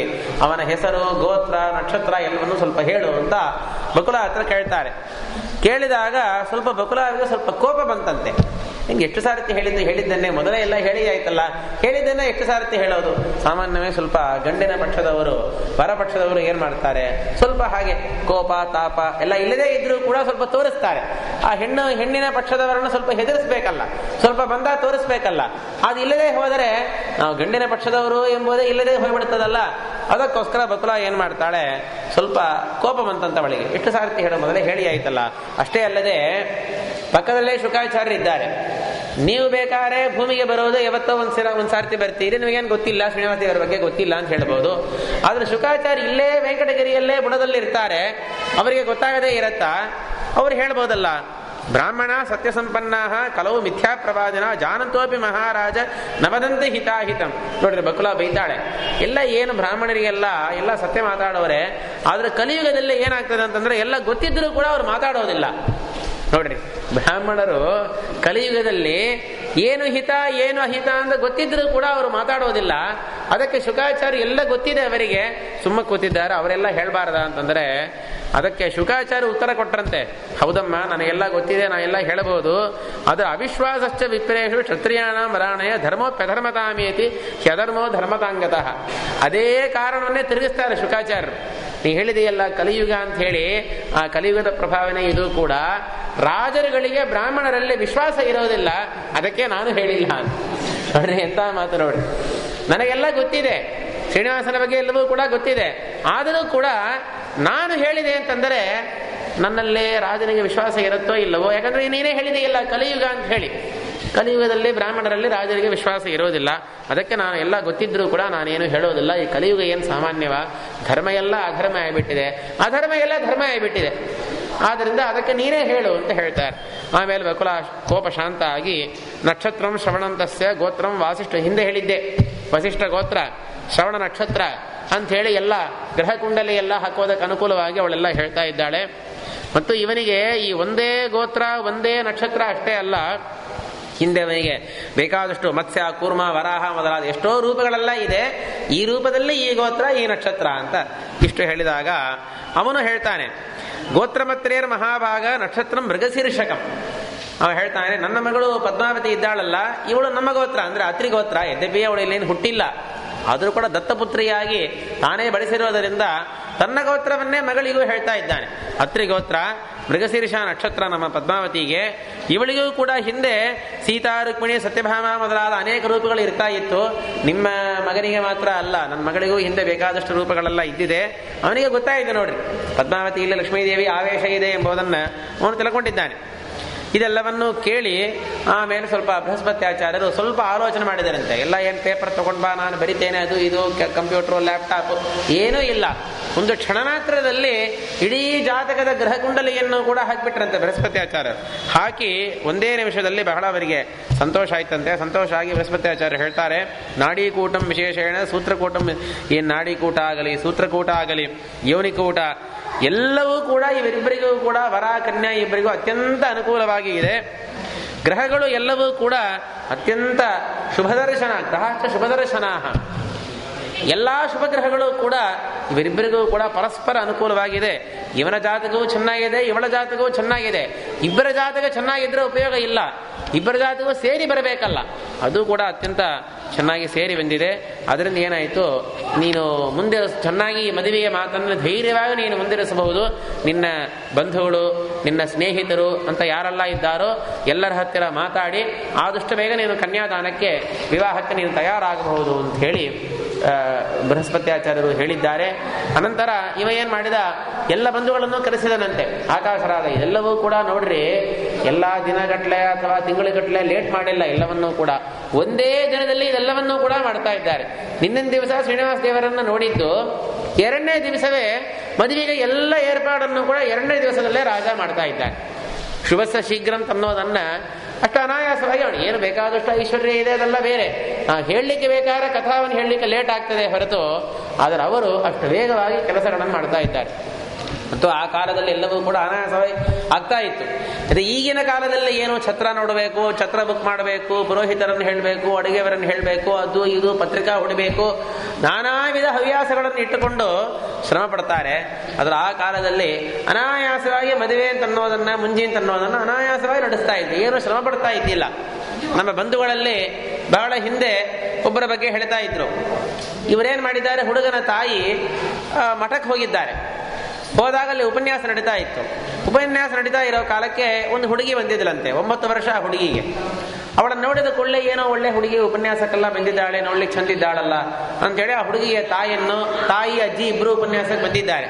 ಅವರ ಹತ್ರ ಹೋಗಿ, ಈ ತರ ನಮ್ಮ ಹುಡುಗ ಇದ್ದಾನೆ, 9th ಸ್ಟ್ಯಾಂಡರ್ಡ್ ಓದ್ತಾ ಇದ್ದಾನೆ, ಸ್ವಲ್ಪ ದಿವಸಗಳ ಹಿಂದೆ 9ನೇ ಕ್ಲಾಸ್ ಓದ್ತಾ ಇದ್ದಾನೆ, ಅದಕ್ಕೆ ನಿಮ್ಮ ಹುಡುಗಿಯನ್ನು ಕೊಡ್ತೀರಾ? ಅಲ್ಲೇ ಪುರಾಣ ಹೇಳಿದ ಆಚಾರ್ಯ ಇದ್ದರಲ್ಲ, ಅವರ ಹತ್ರನೇ ಇಬ್ರು ಜಾತಕ ತೋರಿಸಿದರು. ಅವ್ರ ಜಾತಕ ಸೇವೆ ಬರ್ತದೆ ಅಂತ ಹೇಳಿ ಹೇಳಿದ್ದಾರೆ. ತಕ್ಷಣ ಇವರು ಮನೆಗೆ ಬಂದಿದ್ದಾರೆ, ಏನೋ ಅಕ್ಕಪಕ್ಕದ ಮನೆಯಲ್ಲೆಲ್ಲ ಹೇಳಿದ್ದಾರೆ. ಹೇಳಿದ ಮೇಲೆ ಆಮೇಲೆ ಆ ಹುಡುಗ ಸ್ಕೂಲಿಂದ ಬಂದಿದ್ದಾನೆ. ಬಂದ ಕೂಡಲೇ ಅವನಿಗೆ, ನೋಡಪ್ಪ, ಬೇಗ ಕಾಫಿ ಟಿಫಿನ್ ಎಲ್ಲ ತಿಂದ್ಬಿಟ್ಟು ನೀನು ಹೊರಡು, ಇವತ್ತು ನಿನಗೆ ಜಾನವಾಸ. ತಕ್ಷಣದಲ್ಲಿ ಮಧ್ಯಾಹ್ನ ಸಾಯಂಕಾಲ ಮಾತಾಡಿದ್ದಾರೆ. ಅಷ್ಟೊತ್ತಿಗೆ ಒಂದು 2-3 ತಾಸಲ್ಲೇನೇವೆ ಮದುವೆ ಎಲ್ಲ ಏರ್ಪಾಡಾಗೋಯ್ತು. ಅಷ್ಟೊತ್ತು ಮುಹೂರ್ತ ಹಿರ್ತ ನೋಡ್ಬಿಟ್ಟು 2 ದಿವಸ 3 ದಿವಸದಲ್ಲೇ ಮದುವೆನೇ ಮಾಡಿಬಿಟ್ಟು ಅನಾಯಾಸವೇ ಮದುವೆ ಮಾಡಿಸಿ ಇಟ್ರು. ಬೇಕಾದಷ್ಟು ಅವರ ದಂಪತಿಗಳಿಬ್ಬರು ಕೂಡ 90 ವರ್ಷ 95 ವರ್ಷ ತನಕ ಇದ್ದು ಮಕ್ಕಳು ಮೊಮ್ಮಕ್ಕಳು ಎಲ್ಲವೂ ಕೂಡ ಆಗಿ ಸುಖವಾಗಿರ್ತಾ ಇತ್ತು. ಯಾಕೆ ಹೇಳ್ತೇವೆ ಅಂತಂದ್ರೆ, ಶ್ರಮ ಪಡ್ತಾರೆ ಅಂತ ಅನ್ನೋದು ಒಂದಾದರೆ, ಅನಾವಶ್ಯ ಶ್ರಮಗಳು ಈ ಕಾಲದಲ್ಲಿ ಜಾಸ್ತಿ ಇದೆ. ಮದುವೆಯಾಗಲಿ ಮುಂಜಿಗೆ ಆಗಲಿ ಅನಾವಶ್ಯವಾದ ಬೇಡದೇ ಇರತಕ್ಕಂತಹ ಎಷ್ಟು ಖರ್ಚುಗಳು, ಏನು ಸಮಾಚಾರ, ಏನು ಹೇಳಬೇಕು. ಅದಕ್ಕೆ ಇಷ್ಟ ವೇಗವಾಗಿ ಎಲ್ಲ ಬಂಧುಗಳನ್ನು ಅಷ್ಟೊತ್ತಿಗೆ ಹೇಳಿ ಕಳಿಸಿ, ಆ ಎಲ್ಲ ಬಂಧುಗಳ ಮಧ್ಯದಲ್ಲಿ ಸಭೆಯಲ್ಲಿ ಎರಡೂ ಕೈಗಳನ್ನು ಕೂಡ ಎತ್ತಿ ಎಲ್ಲ ಬಂಧುಗಳನ್ನು ಕೂಡ ಸಂಬೋಧನೆ ಮಾಡಿ ಆಕಾಶರಾಜ ಹೇಳ್ತಾ ಇದ್ದಾನೆ, ಪದ್ಮಾವತಿಂ ಪ್ರದಾಸ್ಯಾಮಿ ಶ್ರೀನಿವಾಸಾಯ ಶಾರ್ಗಿಣೆ ಯೂಯಂ ಬಂಧುಗಣಾಶ್ಚಾತ್ರ ದಯಾಂಕುರುತ ಮಾಂ ಪ್ರತಿ. ನಾನು ಪದ್ಮಾವತಿಯನ್ನು, ನನ್ನ ಮಗಳನ್ನ ಆ ಶ್ರೀನಿವಾಸ ಎನ್ನುವ ವರಣಿಗೆ ಮದುವೆ ಮಾಡಿಸಿಡ್ಲಿಕ್ಕೆ ನಾನು ಅಪೇಕ್ಷೆ ಪಟ್ಟಿದ್ದೇನೆ. ಬಂಧುಗಳಾಗಿರತಕ್ಕಂತಹ ನೀವೆಲ್ಲರೂ ಕೂಡ ನನಗೆ ಈ ವಿಷಯದಲ್ಲಿ ನನಗೆ ದಯೆಯನ್ನು ಮಾಡಬೇಕು, ಸಹಕಾರವನ್ನು ಮಾಡಬೇಕು ಅಂತ ಹೇಳಿ ಎಲ್ಲರ ಸಮೀಪದಲ್ಲಿ ಹೇಳಿದ್ದಾನೆ. ಅವರು ಕೂಡ ಎಲ್ಲ ಬಂಧುಗಳು ಕೂಡ ಬಹಳ ಸಂತೋಷದಿಂದ ಅದನ್ನು ಅನುಮೋದನೆ ಮಾಡಿದ್ದಾನೆ. ಅನಂತರದಲ್ಲಿ ಬೃಹಸ್ಪತ್ಯಾಚಾರ್ಯರನ್ನು ಕೇಳಿದ, ಸರಿ ಆಯಿತು, ಮುಂದೆ ಏನು ಮಾಡಬೇಕು, ನಾನು ಮದುವೆಯನ್ನು ಮುಂದುವರಿಸಬೇಕು ಅಂದ್ರೆ ಏನು ಮಾಡಬೇಕು ಅಂತಂದರೆ, ಅದಕ್ಕೆ ಅವರು ಬೃಹಸ್ಪತ್ಯಾಚಾರ್ಯ ಹೇಳ್ತಾರೆ, ಏನಿಲ್ಲ, ನಿನ್ನ ಹಳೆಯ ಆಗ್ತಾನಲ್ಲ ಶ್ರೀನಿವಾಸ, ಅವನಿಗೊಂದು ಪತ್ರ ಬರೆದು ಹಾಕು. ಸಾಮಾನ್ಯವಾಗಿ ಪತ್ರ ಇದನ್ನು ಓದ್ತಾರಲ್ಲ, ನಿಶ್ಚಿತಾರ್ಥದಲ್ಲಿ ಪತ್ರ ಓದ್ತಾರಲ್ಲ, ಇದು ಏನು ಆ ಪತ್ರ ಹೇಗಿರ್ತದೆ, ಗಂಡಿನ ತಂದೆಗೆ, ವರನ ತಂದೆಗೆ ಇವರು ಪತ್ರ ಬರೆಯುವಂತೆ, ಅವರು ಪ್ರತಿ ಪತ್ರ ಬರೆಯುವಂತೆ ಆ ಪತ್ರಿಕಾ ವಾಚನ ಅಂತ ಹೇಳಿ ಮಾಡ್ತಾರೆ, ನಿಶ್ಚಿತಾರ್ಥದಲ್ಲಿ ಮಾಡ್ತಾರೆ. ಇದು ಸುಮ್ಮನೆ ಅದು ಲೌಕಿಕ ಫಂಕ್ಷನ್ ಆಗಿಬಿಟ್ಟಿದೆ ಈಗಿನ ಕಾಲದಲ್ಲಿ, ನಿಶ್ಚಿತಾರ್ಥ ಎಂಗೇಜ್ಮೆಂಟ್ ಅಂತ ಹೀಗಾಗಿಬಿಟ್ಟಿದೆ. ಆದರೆ ಇಲ್ಲಿ ಶ್ರೀನಿವಾಸನ ತಂದೆ ತಾಯಿಗೆ ಪತ್ರಿಕೆ ಬರೆಯೋ ಹಾಗೆ ಇಲ್ಲ. ಯಾಕೆ? ವಸ್ತುತಃ ವಿಚಾರ ಮಾಡಿದವರು ತಂದೆಯೂ ಇಲ್ಲ ತಾಯಿಯೂ ಇಲ್ಲ, ಯಾರಿಗೆ ಪತ್ರಿಕೆ ಬರೆಯೋದು? ಇದು ಒಂದು ಸರಿ. ಹಾಗೆ ಲೌಕಿಕ ದೃಷ್ಟಿಯಿಂದ ನೋಡಿದರೂ ಕೂಡ ದೇವಕಿ ವಸುದೇವರನ್ನ ತಂದೆ ತಾಯಿ ಅಂತ ಹೇಳ್ಕೊಂಡಿದ್ದಾನೆ. ಅವರಿಬ್ಬರು ಇವಾಗ ಇದ್ದಾರಾ? ಇವಾಗ ಭೂಮಿಯಲ್ಲಿ ಇಬ್ಬರೂ ಇಲ್ಲ. ಅದಕ್ಕೇನು ಯಾರಿಗೆ ಪತ್ರಿಕೆ ಬರೆಯೋದು ಇವಾಗ? ಅದಕ್ಕೆ ಶ್ರೀನಿವಾಸನಿಗೆ ಅಡ್ರೆಸ್ ಮಾಡಿ ನೀನು ಪತ್ರಿಕೆಯನ್ನು ಬರಿ ಅಂತ ಹೇಳಿ ಬೃಹಸ್ಪತ್ಯಾಚಾರ್ಯ ಹೇಳ್ತಾ ಇದ್ದಾರೆ. ಅದಕ್ಕೆ ನಾವು ಹೇಳಿದನಂತೆ, ರಾಜ, ಏನು ಪ್ರಾಕೃತರಾದ ನಾವು, ಪಾಮರರಾದ ನಾವು, ಅಪ್ರಾಕೃತನಾದ ಅವನಿಗೆ ನಾವೇನು ಪತ್ರ ಬರೆಯೋದು? ಎಲ್ಲಾದರೂ ಕೇಳಿದ್ದೀರಾ ದೇವರಿಗೆ ಲೆಟರ್ ಬರೆಯೋದು ಅಂತ ಹೇಳಿ? ಲೆಟರ್ ಬರಿತೇನೆ ದೇವರಿಗೆ, ನಾನು ಇಮೇಲ್ ಮಾಡ್ತೇನೆ, ನಾನು ಫೋನ್ ಮಾಡ್ತೇನೆ, ಏನೂ ಸಾಧ್ಯ ಇಲ್ಲ. ಇಂತಹ ವ್ಯಕ್ತಿಗೆ ನಾನೇನು ಪತ್ರ ಬರೆಯೋದು? ಸರಿ ಆಯ್ತು, ಏನೋ ಲೌಕಿಕ ಮದುವೆ ಅಂತಂದ ಮೇಲೆ ಎಲ್ಲವನ್ನೂ ಮಾಡಿ ಆಗಬೇಕಲ್ಲ. ಅದಕ್ಕೆ ಬೃಹಸ್ಪತ್ಯಾಚಾರ್ಯರ ಮಾತಿನ ತಕ್ಕಂತೆ ಅವನು ಪತ್ರ ಬರಿತಾ ಇದ್ದಾನೆ. ಪತ್ರ ಬರೆಯೋ ಕಾಲಕ್ಕೆ ಸ್ವಾರಸ್ಯ ನೋಡ್ರಿ. ದೇವರನ್ನ ಸಂಬೋಧನೆ ಮಾಡಿ ಹೇಳ್ತಾನೆ, ಸ್ವತಂತ್ರಾಯ ಅದ್ವಿತೀಯಾಯ ಅನಂತರೂಪಾಯ ಶಾರ್ಗಿಣೆ ಭಕ್ತಪ್ರಿಯಾಯ ಭಕ್ತೈಕ ವೇದ್ಯ ಉಪಾದೇಯ ರೂಪಿಣೆ ದೇವಾದಿ ದೇವ ಪೂಜ್ಯಾಯ ಬ್ರಹ್ಮಪೂಜ್ಯಾಯ ವಿಷ್ಣವೇ ಶ್ರೀನಿವಾಸಾಯ ಕೃಷ್ಣಾಯ ವೆಂಕಟಾಚಲ ವಾಸಿನೇ. ಎಲ್ಲ ಸುಮ್ಮನೆ ಹೆಸರು ಅಂತಂದ್ರೆ ಅಷ್ಟೇ ಅಲ್ಲ, ಹೆಸರಿಗೆ ಹಿಂದೆ ಕೊಡ್ತಾರಲ್ಲ, ಬಿರುದೆಲ್ಲ ಸೇರಿಸ್ತಾರಲ್ಲ, ಅಂಥವರು ಇಂಥವರು, ನಲ್ಲವರು, ವಲ್ಲವರು, ಹಾಲು ತೆರಿಂಜವರು ಅಂತ ಕೊಡ್ತಾರಲ್ಲ. ಆ ರೀತಿಯಿಂದ ಎಲ್ಲ ರೀತಿಯಾದ ವಿಶೇಷಣಗಳನ್ನು ಶ್ರೀನಿವಾಸ ದೇವರಿಗೆ ಹೇಳಿ ಆಮೇಲೆ ಅಂತಾನೆ, ಸಾಂಗೈ ಸರ್ವೈಶ್ಚ ವೇದಾದ್ಯೈ ಆಗಮೈ ಸಪುರಾಣಕೈ ಅವೇದಿತಾನಂತ ಗುಣ ಕರ್ಮಣೆ ಶ್ರೀಧರಾಯತೆ. ಷಡಂಗ ಸಮೇತವಾಗಿರತಕ್ಕಂತಹ ವೇದಾದಿ ಸಮಸ್ತ ಆಗಮಗಳಿಂದ, ಪುರಾಣ ಇತಿಹಾಸ ಸ್ಮೃತಿಗಳಿಂದ ಯಾವುದರಿಂದಲೂ ಕೂಡ ಸಂಪೂರ್ಣವಾಗಿ ನಿನ್ನ ಗುಣಗಳನ್ನು ಹೇಳಲಿಕ್ಕೆ ಸಾಧ್ಯ ಇಲ್ಲ, ನಿನ್ನ ಕರ್ಮಗಳನ್ನು ಹೇಳಲಿಕ್ಕೆ ಸಾಧ್ಯ ಇಲ್ಲ. ಅಂತಹ ಅನಂತಗುಣ ಪರಿಪೂರ್ಣನಾಗಿರ್ತಕ್ಕಂತಹ ಶ್ರೀಧರನಾದ, ಮೊದಲೇ ನಿಂಗೆ ಮದುವೆ ಆಗಿದೆ ಅಂತ ಹೇಳಲಿಕ್ಕೆ ಶ್ರೀಧರನಾಗಿರ್ತಕ್ಕಂತಹ ನಿನಗೆ ಆಶೀರ್ವಾದಂ ಕರಿಷ್ಯಾಮಿ. ಇದು ನೋಡ್ರಿ, ಇಷ್ಟೆಲ್ಲ ವಿಶೇಷಣ ಹೇಳಿಬಿಟ್ರು, ಸ್ವತಂತ್ರ ಅದ್ವಿತೀಯ ಅಂತೆಲ್ಲ ವಿಶೇಷಣ ಕೊಟ್ಟು ಆಕಾಶರಾಜ ಏನ್ ಮಾಡ್ತಾನೆ, ನಿನಗೆ ಆಶೀರ್ವಾದ ಉಭಯ ಕುಶಲೋಪರಿ. ಏನಪ್ಪ ಇಷ್ಟೆಲ್ಲ ವಿಶೇಷಣ ಯಾಕೆ ಹಾಕಬೇಕು, ಆಶೀರ್ವಾದ ಯಾಕೋ ಮಾಡ್ತೀನಿ ಅಂತ ಕೇಳಿದರೆ, ಬಂಧುತ್ವಾತ್ತೇ ಸುರೋತ್ತಮ, ಅವನೇ ಕಾರಣವನ್ನು ಹೇಳ್ತಾನೆ. ನಾನು ಯಾಕೆ ಆಶೀರ್ವಾದ ಮಾಡ್ತಾ ಇದ್ದೇನೆ ಅಂತಂದ್ರೆ, ನಿನಗೆ ಬಂಧು ಆಗಲಿಕ್ಕೆ ಹೋಗ್ತೇನಲ್ಲ, ಮಾವ ಹೆಣ್ಣು ಕೊಟ್ಟ ಮಾವ ಅಂತಂದ ಮೇಲೆ ಆಶೀರ್ವಾದ ಮಾಡಬೇಕು, ಅದಕ್ಕೆ ನಾನು ಆಶೀರ್ವಾದ ಮಾಡ್ತಾ ಇದ್ದೇನೆ ಹೊರತು ಬೇರೆ ಏನು ಅಭಿಪ್ರಾಯ ಇಲ್ಲ. ತತ್ಮಾದ ಪದ್ಮ ಸಂವೀಕ್ಷ ಕಾಮ ಆಕಾಶ ನಾಮಕ, ನಾನು ಆಕಾಶರಾಜ ನನ್ನ ಹೆಸರು, ನನಗೆ ಒಂದೇ ಅಪೇಕ್ಷ, ನಿನ್ನ ಪಾದಕಮಲವನ್ನು ದರ್ಶನ ಮಾಡಬೇಕು ಅಂತನ್ನೋ ಅಪೇಕ್ಷಾ ಉಳ್ಳವನು, ನಿನ್ನ ಕಡೆಯಿಂದ ಸದ್ಗತಿಯನ್ನು ಅಪೇಕ್ಷಾ ಪಡ್ತಾ ಇದ್ದೇನೆ. ಅಂತಹ ನಾನು ನಿನಗೆ ಪತ್ರವನ್ನು ನಾನು ಬರಿತಾ ಇದ್ದೇನೆ. ನಾವೆಲ್ಲರೂ ಕೂಡ ನಮ್ಮ ಹೆಂಡಂದರು, ಮಕ್ಕಳು, ಅಣ್ಣ ತಮ್ಮಂದರು ಎಲ್ಲರೂ ಕೂಡ ನಾವು ಕುಶಲವಾಗಿದ್ದೇವೆ. ನೀವು ತದನುಗ್ರಹ ಮಾತ್ರೇಣ ವಸಾಮತ್ರ ಹರಿಪ್ರೇ ಸರ್ವೇಷಾಂ ಭವತಾಂ ಕ್ಷೇಮಂ ಪತ್ರದ್ವಾರ ನಿಬೋಧಯ. ನಾವೆಲ್ಲರೂ ಕ್ಷೇಮವಾಗಿದ್ದೇವೆ, ನೀನು ಕ್ಷೇಮವಾಗಿದ್ದಿ ಎಂಬುದನ್ನು ಪತ್ರದ್ವಾರ ನನಗೆ ಕಳಿಸು. ಇವತ್ತಿನ ದಿವಸ ಚೈತ್ರ ಮಾಸ ಶುಕ್ಲ ಪಕ್ಷ ತ್ರಯೋದಶಿ ದಿವಸದಲ್ಲಿ ನಾನು ಪತ್ರವನ್ನು ನಾನು ಬರಿತಾ ಇದ್ದೇನೆ. ಅಂದರೆ ಮೇಲ್ಗಡೆ ಡೇಟ್ ಹಾಕ್ತಾರಲ್ಲ, ಡೇಟ್ ಹಾಕಿಬಿಟ್ಟು ಕ್ಷೇಮ ಸೇಫ್ ಅಂತೇಳಿ ಹಾಕ್ತಾರಲ್ಲ, ಹಾಗೆ ಆ ರಾಜನು ಕೂಡ ಚೈತ್ರ ಮಾಸ ಶುಕ್ಲ ಪಕ್ಷ ತ್ರಯೋದಶಿ ದಿವಸದಲ್ಲಿ ನಾನು ಈ ಪತ್ರವನ್ನು ನಾನು ಬರಿತಾ ಇದ್ದೇನೆ. ನನ್ನ ಮಗಳಾಗಿರ್ತಕ್ಕಂತಹ ಪದ್ಮಾವತಿಯನ್ನ ನಿನಗೆ ನಾನು ದಾನವಾಗಿ ಕನ್ಯಾದಾನ ಮಾಡಿಕೊಳ್ಳಿಕ್ಕೆ ನಾನು ಅಪೇಕ್ಷಾ ಪಡ್ತಾ ಇದ್ದೇನೆ. ದಯಮಾಡಿ ಇವಳನ್ನು ನೀನು ನಿನ್ನ ಹೆಂಡತಿಯಾಗಿ ಸಹಧರ್ಮಿಣಿಯಾಗಿ ನೀನು ಸ್ವೀಕಾರ ಮಾಡಬೇಕು. ನನ್ನ ಅಭಿಪ್ರಾಯ ಏನು ಎಂಬುದು ಶುಕಾಚಾರ್ಯರಿಗೂ ಗೊತ್ತಿದೆ, ಬೃಹಸ್ಪತ್ಯಾಚಾರ್ಯರಿಗೂ ಗೊತ್ತಿದೆ, ಅವರ ಬಗ್ಗೆ ನೀನು ವಿಚಾರಿಸಬಹುದು. ಈ ವಿಷಯದಲ್ಲಿ ಏನೂ ಕೂಡ ಸಂದೇಹ ಮಾಡಬೇಡ. ಯಾವತ್ತು ಮದುವೆ ಎಂಬುದನ್ನು ಕೂಡ ನಾವು ನಿಶ್ಚಯ ನಾನು ಮಾಡಿ ಆಯ್ತು. ನೋಡ್ರಿ, ಇನ್ನೂ ವರ್ಣನವ ನೋಡೇ ಇಲ್ಲ, ಲೋಕದೃಷ್ಟಿಯಿಂದ ಶ್ರೀನಿವಾಸ ದೇವರನ್ನ ನೋಡೇ ಇಲ್ಲ. ಅಷ್ಟೊತ್ತಿಗೆ ಮದುವೆಯನ್ನು ತೀರ್ಮಾನ ಮಾಡಿ ಡೇಟನ್ನು ಕೂಡ ಫಿಕ್ಸ್ ಮಾಡಿ ಆಯ್ತು. ವೈಶಾಖ ಮಾಸ ಶುಕ್ಲ ಪಕ್ಷ ದಶಮಿ ದಿವಸ, ಅದು ಪ್ರಸಿದ್ಧ ದೇವರಿಗೆ ಮದುವೆ ಆದ ದಿವಸ ಅಂತ ಹೇಳಿ. ಅವತ್ತೊಂದು ದಿವಸ ಭೃಗುವಾರ ಶುಕ್ರವಾರ ಆಗಿದೆ. ಆ ಶುಭ ದಿನದಲ್ಲಿ ಶುಭ ಮುಹೂರ್ತದಲ್ಲಿ ನಿನ್ನ ಎಲ್ಲ ಬಂಧುಗಳ ಜೊತೆಗೆ ನೀನು ಇಲ್ಲಿ ಬಂದು ನನ್ನ ಮಗಳನ್ನು ನೀನು ಸ್ವೀಕಾರ ಮಾಡಿ ಪಾಣಿಗ್ರಹಣವನ್ನು ಮಾಡಿ ನಮ್ಮ ಇಡೀ ಕುಲವನ್ನು ಕೂಡ ನೀನು ಉದ್ಧಾರ ಮಾಡಬೇಕು ಅಂತ ಹೇಳಿ, ಇದಕ್ಕೆ ಮೇಲೆ ನಾನು ನಿನಗೆ ಬರೆಯೋದು ಏನಿದೆ, ಸರ್ವಜ್ಞ ಮೂರ್ತಿಯೇ ಇರತಕ್ಕಂಥ ನಿನಗೆ ನಾನೇನು ಪತ್ರಲೇಖನ ನಾನೇನು ಮಾಡೋದಿದೆ, ಏನೋ ವಿಡಂಬನಕ್ಕೋಸ್ಕರ ನೀನು ಪ್ರವೃತ್ತನಾಗಿರೋ ಕಾಲಕ್ಕೆ ಆ ವಿಡಂಬನದಲ್ಲಿ ಭಾಗವಹಿಸಲಿಕ್ಕೆ ನಾನು ಈ ಪತ್ರವನ್ನು ನಾನು ಬರಿತಾ ಇದ್ದೇನೆ ಅಂತ ಹೇಳಿ ಶುಕಾಚಾರ್ಯರ ಹತ್ತಿರ ಈ ಪತ್ರವನ್ನು ನಾನು ಕಳಿಸ್ತಾ ಇದ್ದೇನೆ. ಶುಕಾಚಾರ್ಯ ನನ್ನ ಮನಸ್ಸಿನ ಎಲ್ಲ ಅಭಿಪ್ರಾಯವನ್ನು ಕೂಡ ಅವರು ಹೇಳ್ತಾರೆ, ಅವರಲ್ಲಿ ಎಲ್ಲವನ್ನೂ ಕೂಡ ನೀನು ತಿಳಿಯಬಹುದು ಅಂತ ಇಷ್ಟು ಪತ್ರವನ್ನು ಬರೆದು ದೇವರನ್ನ ಕೊನೆಯಲ್ಲಿ ಸ್ತೋತ್ರ ಮಾಡಿ ಶುಕಾಚಾರ್ಯ ಕೈಯಲ್ಲಿ ಕೊಟ್ಟಿದ್ದಾನೆ. ನೀವು ಹೋಗಿ ಶ್ರೀನಿವಾಸ ದೇವರ ಹತ್ತಿರ ಆ ಪತ್ರವನ್ನು ಕೊಡ್ರಿ ಅಂತ ಹೇಳಿ ಅವರು ಶುಕಾಚಾರ್ಯ ಹೊರಟು ಹೋದರಂತೆ. ಅವರು ಹೊರಟು ಹೋಗೋ ಕಾಲಕ್ಕೆ ಅವರ ಹಿಂದೆನೇ ಸ್ವಲ್ಪ ದೂರ ಹೋಗಿ ಅವರನ್ನು ಕಳಿಸಿ ಮತ್ತು ಇವ ತನ್ನ ಮನೆಗೆ ಬಂದಿದ್ದಾನೆ. ಅನಂತರ ಅಯುಧಂ ಸ್ವರ್ಣಲಕ್ಷಂಬ ಶುಕಾಚಾರ್ಯ ಹತ್ರ ಒಂದು ಕೊನೆಯಲ್ಲಿ ಒಂದು ಮಾತನ್ನು ಹೇಳ್ತಾನೆ, ಏನಾದರೂ ಮಾಡಿ ಶ್ರೀನಿವಾಸನಿಗೆ ಈ ಮದುವೆ ನೀವು ಒಪ್ಪಿಸಬೇಕು. ಅವ ಇಲ್ಲ ಅಂದ್ಬಿಟ್ರೆ ಏನ್ ಮಾಡ, ಅವನಿಗೇನೋ ಪಾಪ ಭಯ ಆಕಾಶರಾಜನಿಗೆ, ಎಲ್ಲ ಹಿಂದೆ ಇದ್ದು ಅವನೇ ಎಲ್ಲ ಏರ್ಪಾಡು ಮಾಡಿದ್ದು ಎಂಬುದು ಇವನಿಗೆ ಗೊತ್ತಿಲ್ಲ. ಅದಕ್ಕೆ ಏನು ವರದಕ್ಷಿಣಾ ಕೇಳಿದರೂ ಸರಿ, ನಾನು ಕೊಡ್ಲಿಕ್ಕೆ ನಾನು ತಯಾರಿದ್ದೇನೆ. ಏನು ಬಂಗಾರದ ನಾಣ್ಯಗಳು ಒಂದು 10,000 ಆಗಲಿ, 1,00,000ವೋ ಅಥವಾ 1,00,00,000 ಒಂದು ಅರ್ಬುದವೋ. ಅರ್ಬುದ ಅಂತಂದ್ರೆ ತಮಿಳಲ್ಲಿ ಅರ್ಬುದ ಅಂತ ಬರೀತಾರಲ್ಲ, ಆ ಅರ್ಬುದ ಅಲ್ಲ. ಸಂಖ್ಯಾದಲ್ಲಿ ಅಯುತ, ನಿಯುತ, ಪದ್ಮ, ನಿಪದ್ಮ ಅಂತ ಹೇಳಿ ಒಂದು ಸಂಖ್ಯಾ ಒಂದಿದೆ. ಆ ನಂಬರ್ ಹೇಳ್ತಾ ಹೋಗೋ ಕಾಲಕ್ಕೆ ಕೋಟಿಗಿಂತಲೂ ಕೂಡ ಹೆಚ್ಚಿನ ಒಂದು ಸಂಖ್ಯಾ, ಅದನ್ನು ಅರ್ಬುದ ಅಂತ ಕರಿತಾ ಇದ್ದಾರೆ. ಅಷ್ಟು ಸಂಖ್ಯಾಕವಾದ ಧನವನ್ನು ಕೂಡ ನಾನು ಕೊಳ್ಳಿಕ್ಕೆ ನಾನು ತಯಾರಾಗಿದ್ದೇನೆ. ಏನು ವರದಕ್ಷಿಣಾ ಕೇಳಿದರೂ ಸರಿ, ಕಾರ್ ಕೇಳ್ತಾನೋ, ಬೈಕ್ ಕೇಳ್ತಾನೋ, ಬಂಗ್ಲಾ ಕೇಳ್ತಾನೋ, ಏನು ಕೇಳಿದ್ರು ನಾನು ತಯಾರಾಗಿದ್ದೇನೆ. ಅದಕ್ಕೆ ಏನಾದರೂ ಮಾಡಿ ಅವನ ಮನಸ್ಸನ್ನು ವಶಪಡಿಸಿ ನನ್ನ ಮಗಳನ್ನು ಸ್ವೀಕಾರ ಮಾಡುವಂತೆ ನೀವೇ ಸ್ವಲ್ಪ ಅನುಕೂಲ ಮಾಡಿಕೊಡಬೇಕು ಅಂತ ಹೇಳಿ ಇಷ್ಟು ಶುಕಾಚಾರ್ಯರಲ್ಲಿ ಹೇಳಿ ಪರಮಾತ್ಮ ಕಳಿಸಿದ್ದಾನೆ. ನೋಡ್ರಿ, ಬಕುಲ ಹೋದವಳು ಅವಳಿನ್ನೂ ಮನೆಗೆ ಬಂದೇ ಇಲ್ಲ. ಅಷ್ಟೊತ್ತಿಗೆ ಶುಕಾಚಾರ್ಯ ಬಂದ್ಬಿಟ್ರು ಪತ್ರಿಕೆ ತಗೊಂಡು. ಶ್ರೀನಿವಾಸ ದೇವರು ವೆಂಕಟ ಪರ್ವತದಲ್ಲಿ ಕೂತಿರೋ ಕಾಲಕ್ಕೆ ಶುಕಾಚಾರ್ಯರು ಪತ್ರವನ್ನು ತಗೊಂಡು ಬರ್ತಾ ಇದ್ದಾರೆ. ಬಕುಲ ಯಾಕೋ ಇನ್ನು ಬಂದಿಲ್ಲವಲ್ಲ ಅಂತ ದೇವರು ವಿಚಾರ ಮಾಡ್ತಾ ಇದ್ದನಂತೆ. ಅಷ್ಟೊತ್ತಿಗೆ ಶುಕಾಚಾರ್ಯರೇ ಎದುರಿಗೆ ಬರ್ತಾ ಇದ್ದಾರೆ.